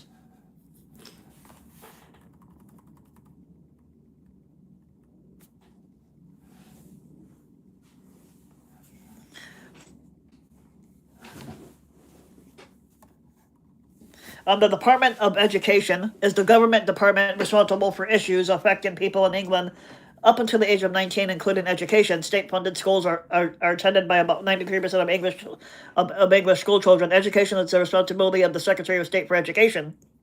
So children between the ages of 3 and 5 attend a nursery or an early years foundation stage reception until within a unit within a primary school. Now, children between the ages of 5 and 11 attend primary school, and secondary school is attended by those between the ages of 11 and 16. State-funded schools are obligated by law to teach the national curriculum.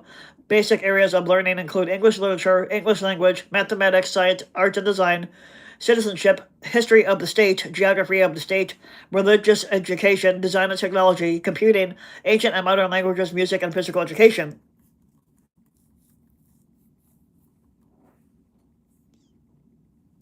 Now, the Program for International Student Assessment, coordinated by the OECD, currently ranks the overall knowledge and skills of British 15-year-olds as 13th in the world in literacy, mathematics, and science, within the average British student scoring of 503, which is well above the OECD average of 493. Although most English secondary schools are comprehensive, there are selective intake grammar schools to which an entrance is subject to passing the 11+ exam. Around 7% of English school children attend private schools, which are funded by private sectors, or private sources, basically. Now, standards in state schools are monitored by the Office for Standards in Education, and in private schools by the Independent Schools Inspector. Now, here's the University of Oxford, which is the second oldest college in the world. The other one is and the other one is the University of Cambridge. I think the University of Cambridge was first, and then the University of Oxford was second, and they're the two oldest colleges in the world.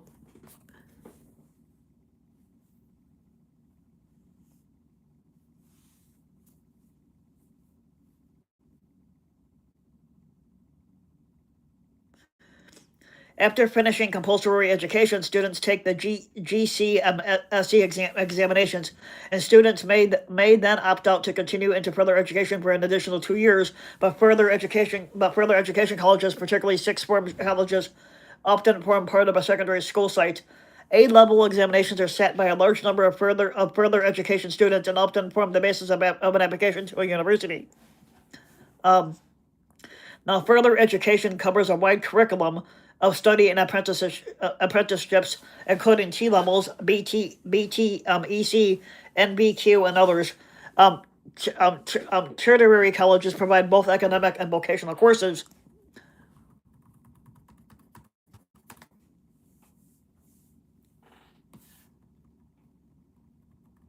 Higher education students normally attend the university from the ages of 18 and onwards, where they study for an academic degree. There are over 90 universities in England, but all but one of which are the pu- are which all but one are a public institution. Now, the Department for Business, Innovation and Skills is the government department responsible for higher education in England. Students are generally um, entitled to student loans to cover tuition fees and living costs. The first degree offered to undergraduates is the bachelor's degree, which usually takes 3 years to complete. But then students are then able to work towards a postgraduate degree, which usually takes an additional 1 year, or a doctorate, which takes 3 or more years.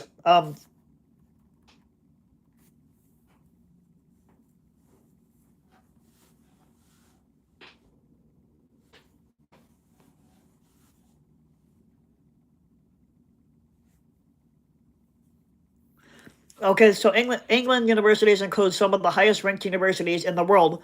As of 2024, four England-based universities are the University of Cambridge, the University of Oxford, Imperial College of London, and the University College of London are ranked among the top 10 colleges to attend in 2024 if you were living in England. Um, the University of Cambridge founded in 1209, and the University of Oxford founded in 1096. Okay, so Oxford was founded first, and then Cambridge. Those are the two oldest colleges in the world. Um,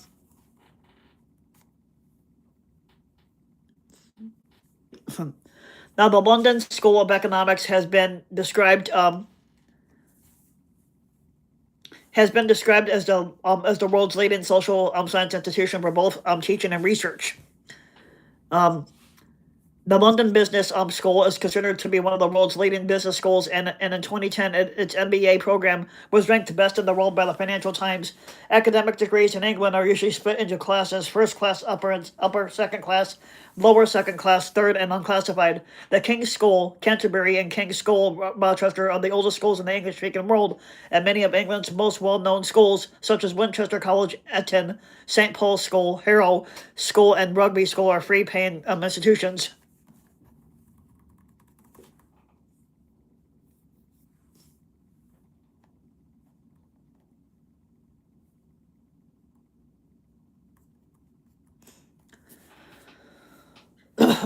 Um, Here.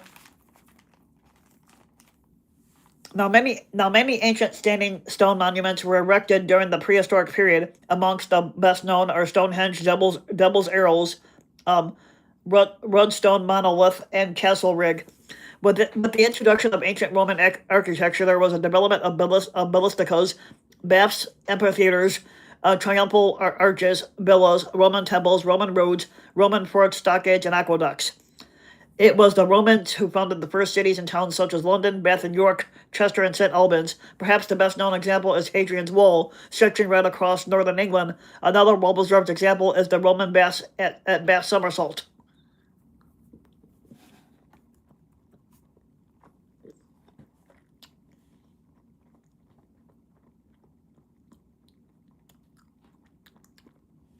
Early medieval architecture, secular buildings were simple constructions, mainly using timber with thatch from roofing. Ecclesiastical architecture ranged from a synthesis of hibernal Saxon monasticism to early Christian basilica and architecture that was characterized by pilaster strips, blank arcading, baluster shafts, and triangular headed openings. After the Norman conquest in 1066, various castles were created. The best known include the Tower of London, Warwick Castle, Durham Castle, and Windsor Castle.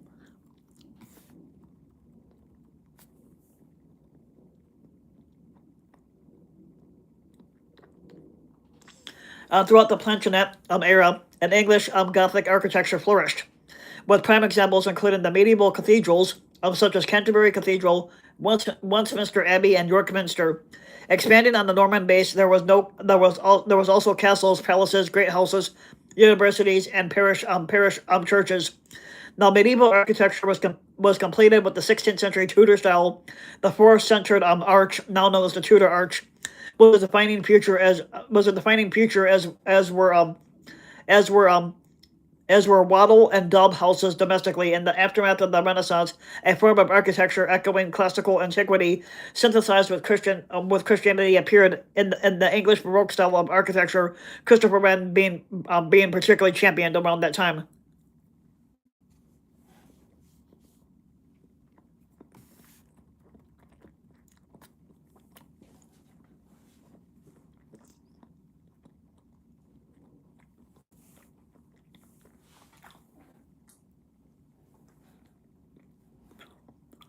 Now, Georgian architecture followed in a more refined style,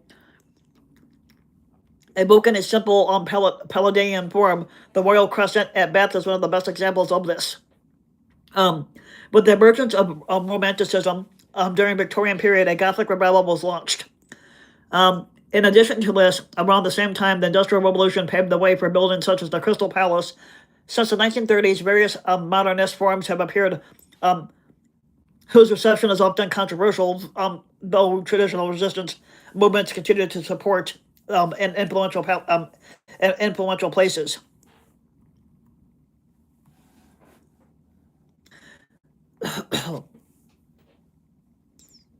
Now, landscape gardening, as developed by Capability Brown, sets an international trend for the English landscape garden. Gardening and visiting gardens are regarded as typically English pursuits.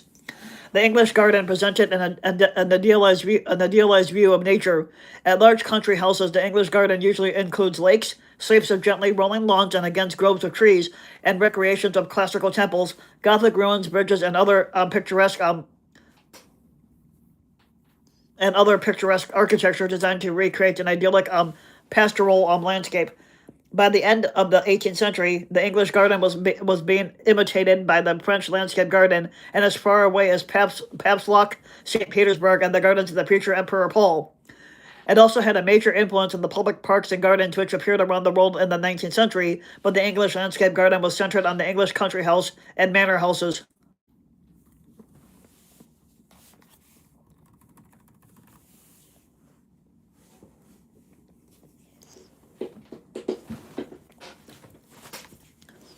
Um, Now, English Heritage and the National Trust preserve great gardens and landscape parks throughout the country. The RHS Chelsea Flower Show is held every year by the Royal Horticultural Society and is said to be the largest gardening show in the world.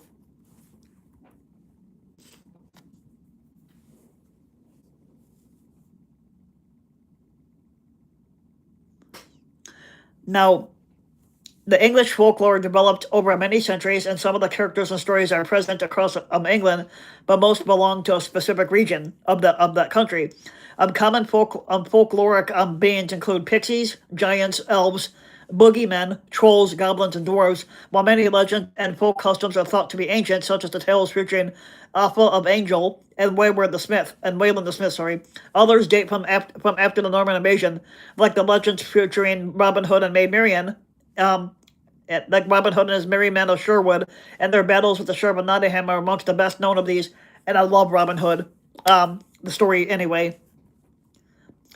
And here's a picture of Robin Hood with Maid Marian, and they're talking with King Richard of England. That's in this picture right here. I love Robin Hood and Maid Marian. That story is just so great, and they made so many movies of it too. So. Now, during the High Middle Ages, tales originating from Britannic traditions entered English folklore and then developed into the Arthurian myth. Now, these were derived from Anglo-Norman, Welsh, and French sources, featuring King Arthur, Camelot, Excalibur, Merlin, and the Knights of the Round Table, such as Lancelot. I love Merlin too. These stories are most certainly brought together with Geoffrey of Monmouth's Historia Regum, History of the Kings of Britain.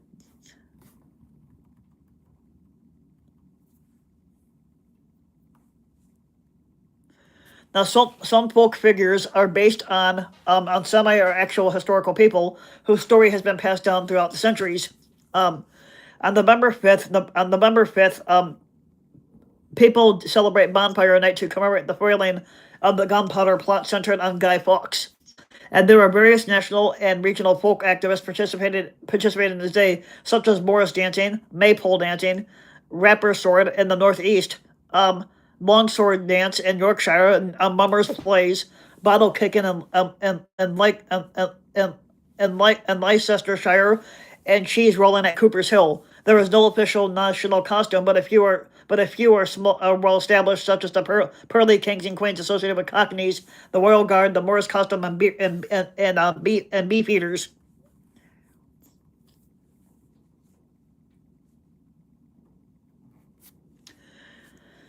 Now, since the early modern period, the food of England has historically been characterized by simplicity of approach and a reliance on the high quality of natural produce.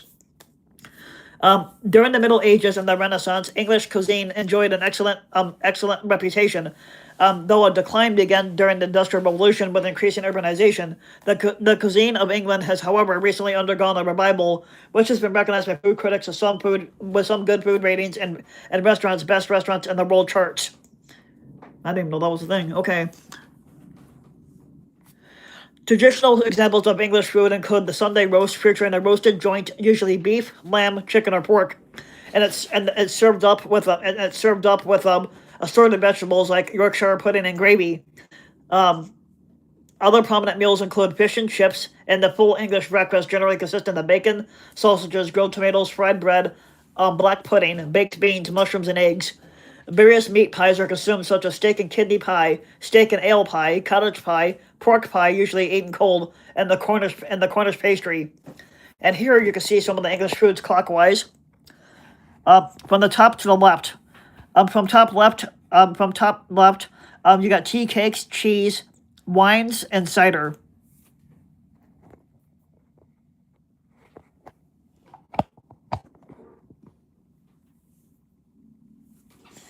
Now sausages are commonly eaten, known as bangers and mash, are load either as bangers and mash or load in the hole or toad in the hole, whatever the fuck that means.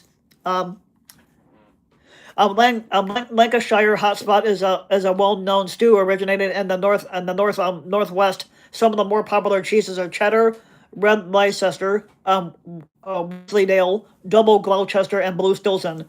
Many Anglo-Indian hybrid dishes and curries have been created, such as chicken tikka masala, and balti. Um, no traditional English dessert dishes include apple pie, which I cannot stand, or other fruit pies, spotted dick. Yeah, that's actually a pie called spotted dick. Um, with a name like spotted dick, I would not want to eat that. All generally served with custard, and more recently, toffee pudding. Sweet pastries include scones served with jam or cream, dried fruit loaves, Eccles cake, and mince pies, as well as sweet or spice biscuits. Common non-alcoholic drinks include tea and coffee. Frequently consumed alcoholic drinks include wine, ciders, and English beers, such as bitter, mild, stout, and brown ale.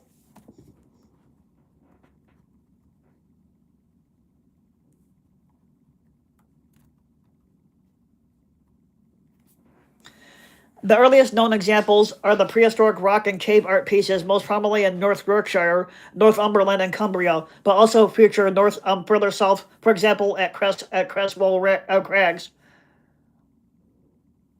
Now, with the arrival of Roman culture in the first century, various forms of art such as statues, busts, glasswork, and mosaics were the norm. Now, there are numerous surviving artifacts, such as those at Lowlandstone and Alderbarrel. During the early Middle Ages, the style favored sculpted crosses and ivories, manuscript painting, gold and enamel demonstrating a love of intricate interwoven designs, such as the Staffordshire hoard discovered in 2009. Now, here's a couple paintings I like. Here you got the Hay Rain by John Constable, which was back in 1821, and then down here you got the Lady of Shalott, which was painted by John William Waterhouse in 1888.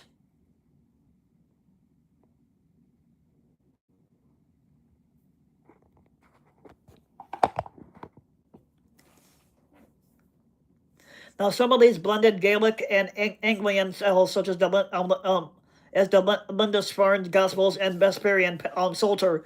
Um, Later Gothic art was popular at Winchester and Canterbury. Examples survive, such as benedictional um, of Saint Ethelwold and Lothrop Psalter.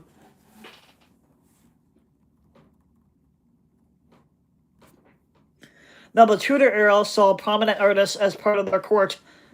Portrait painting, which will remain an enduring part of English act of an English art, was boosted by the German Hans Holbein, and natives such as Nicholas Hilliard built on this.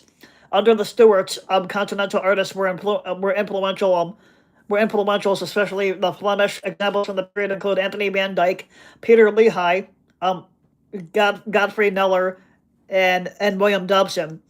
The 18th century saw the founding of the Royal Academy. A classism based on the High Renaissance prevailed, with Thomas Gainsborough and Joshua Reynolds becoming two of England's most treasured artists.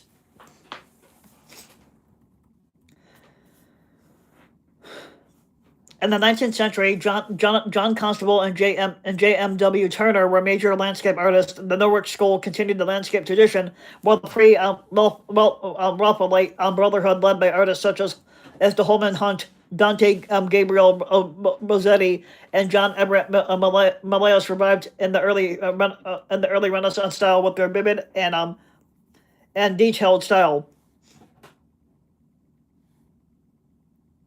And prominent amongst the 20th century artist was Henry Moore, regarded as the voice of British culture and of British modernism in general. The Royal Society of Arts is an organization committed to the arts.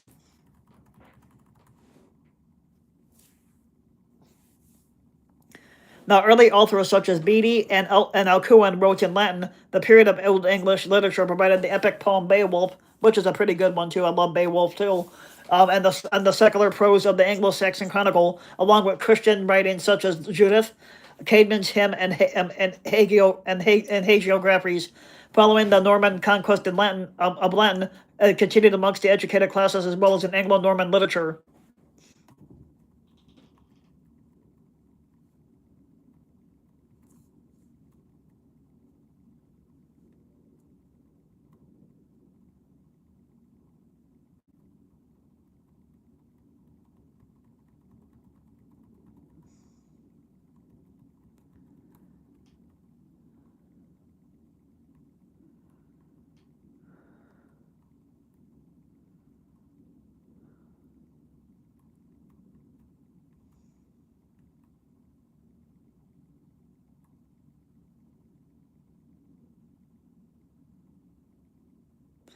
Now, when it comes to music, let's see here. Okay, so performing arts, the traditional folk music of England is centuries old and has contributed to several genres prominently, mostly sea shanties, jigs, hornpipes, and dance music.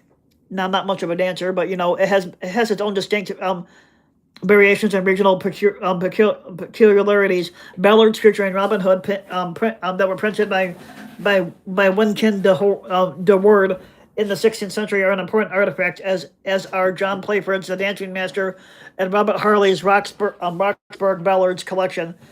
Some of the best known songs are Green Slaves, Pastime with Good Company, Maggie May, and Spanish Ladies, amongst others. Many nursery rhymes are of English origin, like Mary, Mary, Quiet Country, Roses Are Red, Jack and Jill, London Bridge is Falling Down, The Grand Old Duke of York, Hey Diddle Diddle, and Humpty Dumpty. Traditional English Christmas carols include We Wish You a Merry Christmas, The First Noel, I Saw Three Ships, and God Rest You Merry Gentlemen.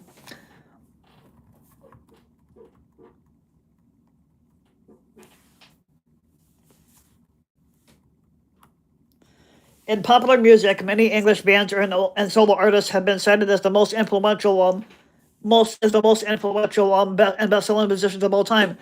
Acts such as the Beatles, Led Zeppelin, Pink Floyd, Elton John, the band Queen, Rod Stewart, David Bowie, the Rolling Stones, and Def Leppard, and Ozzy Osbourne at the time when he was alive, were amongst the highest-selling recorded artists in the country.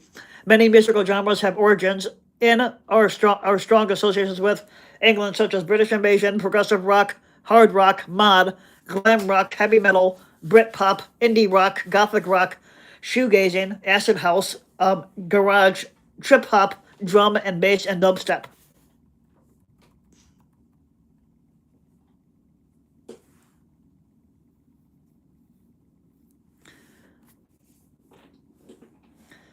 The most prominent opera house in England is the Royal Opera House of Covent Garden, and I fucking hate opera music.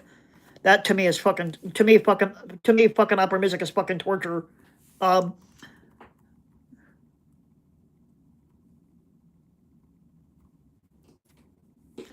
Now England has had their considerable influence in the history of the cinema, producing some of the greatest actors and directors and motion pictures of all time, which include Alfred Hitchcock, Charlie Chaplin, David Lean, Lawrence Olivier, Vivian Lee, John Gilgood, Peter Sellers, Julie Andrews, Michael Caine, Gary Oldman, which I love Gary Oldman, Helen Mirren, Kate Winslet, and Daniel Day Lewis.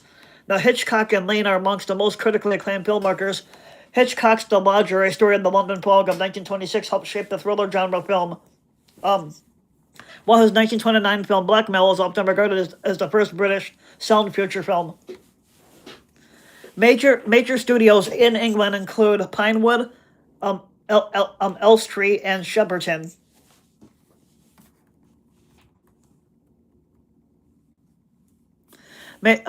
Some of the most commercially successful films of all time have been produced in England, including two of the highest grossing film franchises, Harry Potter and James Bond.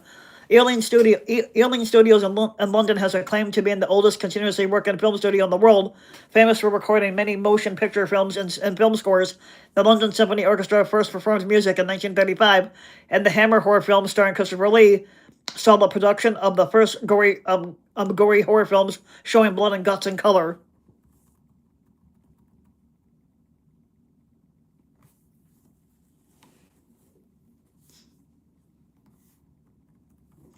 Um, every town, or actually every state, has their own natural history museum. Especially Chicago has one, but England also has their own, which I would like to check out the Natural History Museum in England.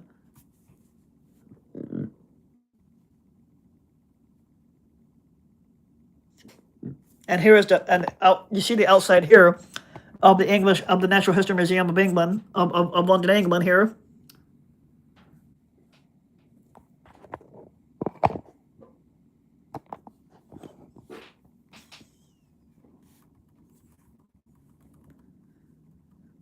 Now, so when it comes to England, they have their own news channel called BBC. Um,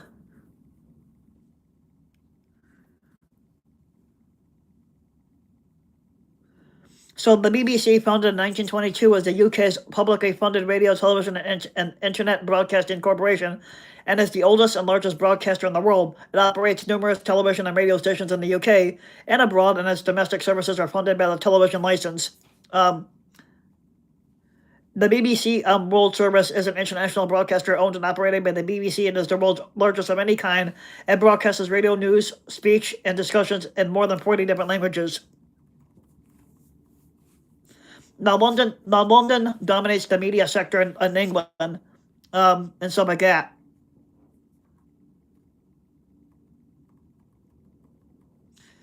England has a strong sporting heritage. And during the 19th century, they codified many sports that are now played around the world. Sports originating in England include association football, cricket, the rugby union, the rugby league, tennis, boxing, badminton, squash, rounders, hockey, snooker, billiards. Billiards. I think is pool. I think that's what it is. Darts, table tennis, bowls, netball, thoroughbred horse racing, greyhound racing, and fox hunting. It has helped the development of golf, um, sailing, and Formula One. England has been crowned a world champion in several major sports, including cricket, rugby, and association football. And football out there is actually soccer.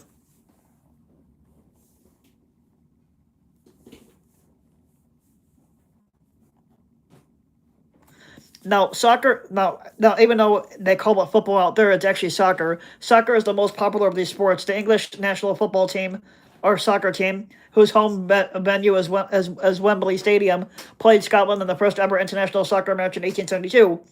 Referred to as the home of soccer by FIFA, England hosted and won the 1966 FIFA World Cup with a British television audience peak of 32 million viewers.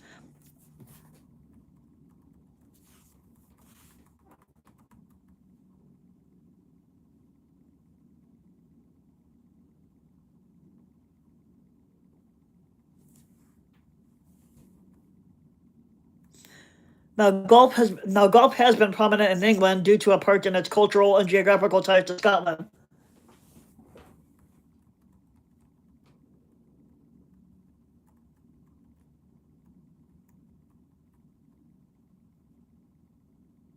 Now, tennis was also created in Birmingham in the late 19th century, and the Wimbledon Championships is the oldest tennis tournament in the world and widely considered the most prestigious. Now, Wimbledon has a major place in the English cultural calendar. In boxing, under the Marquis of Queensberry rules, England has produced many world champions across the weight division, internationally recognized by the governing bodies.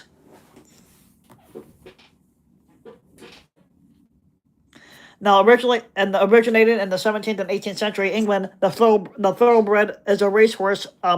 Is a horsebred best known for its use in horse racing. Um, the best horse racer was Secretariat.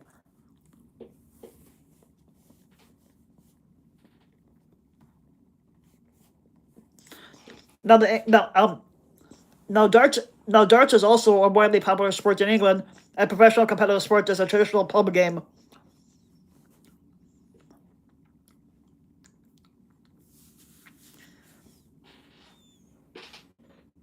Another popular sport commonly associated with pub games is snooker, and England has produced several world champions of this. Now, also the English are keen sailors and they enjoy competitive sailing, founding and winning some of the world's most famous international competitive tournaments across the various race formulas, including the match race, a regatta, and the America's Cup. My channel is about history. Um, I love my history, and that's what my channels go in depth about. Um, Now, when it comes to national symbols, the St. George's Cross has been the national flag of England since around the 13th century. Originally, the flag was used by the Maritime Republic of Genoa, and the English monarch paid a tribute to the Doge of Genoa from 1190 onwards, so that the English ships could fly the flag as a means of protection when entering the Mediterranean Sea. Um, I read.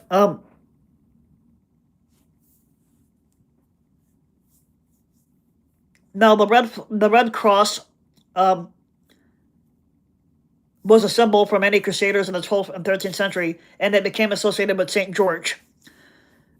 So since 1606, the St. George's Cross has formed part of the design of the Union flag, and a pan-British flag designed by King James I during the English Civil War and interregnum on the new model army standards and the Commonwealth's Great Seal, both incorporated the flag of St. George. And here you have the Tudor Rose, which is England's national floral emblem, and the Royal Arms of England.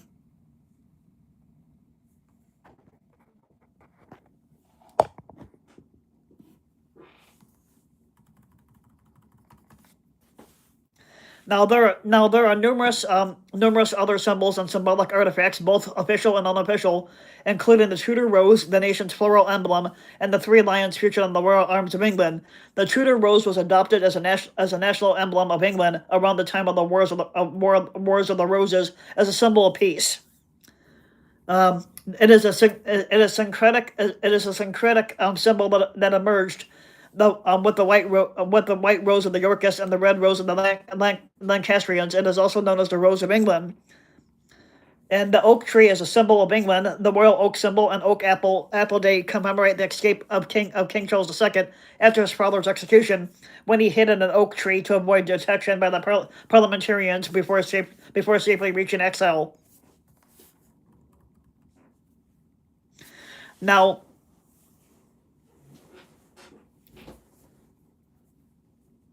Now, the Royal Arms of England, a national coat of arms featuring three lions, originated with Richard the Lionheart in 1198.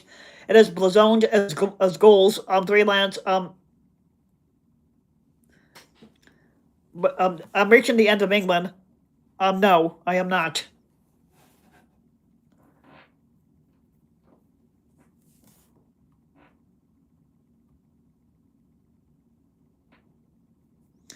Now, the Royal Arms of England, a national coat of arms featuring three lions, originated with Richard the Lionheart in 1198.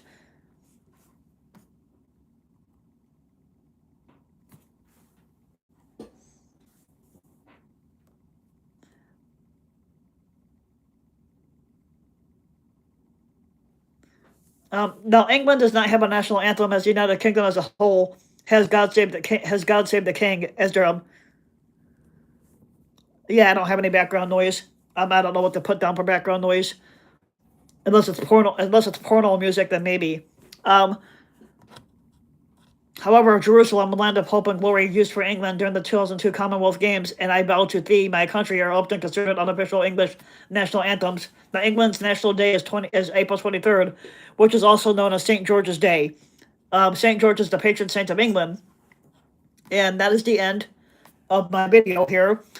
Now, these are going to be two things I'm going to probably do down the line: outline of England and outline of the United Kingdom. Somebody did mention Mary Queen of Scots as being my next video. Actually, I might make that in a couple weeks, because next week I might do a video on London, but they gave me a suggestion on doing Mary Queen of Scots. So if you like the video, you can hit the like and subscribe to my channel, Rusty the King, for more videos like this. I also do take suggestions. If you have a suggestion on the video that you want me to do, you can send it to me through the chat, and I'll get to it when I can, because there's going to be a long list. And I hope you guys enjoyed, and I'll be back next week. And thanks for tuning in.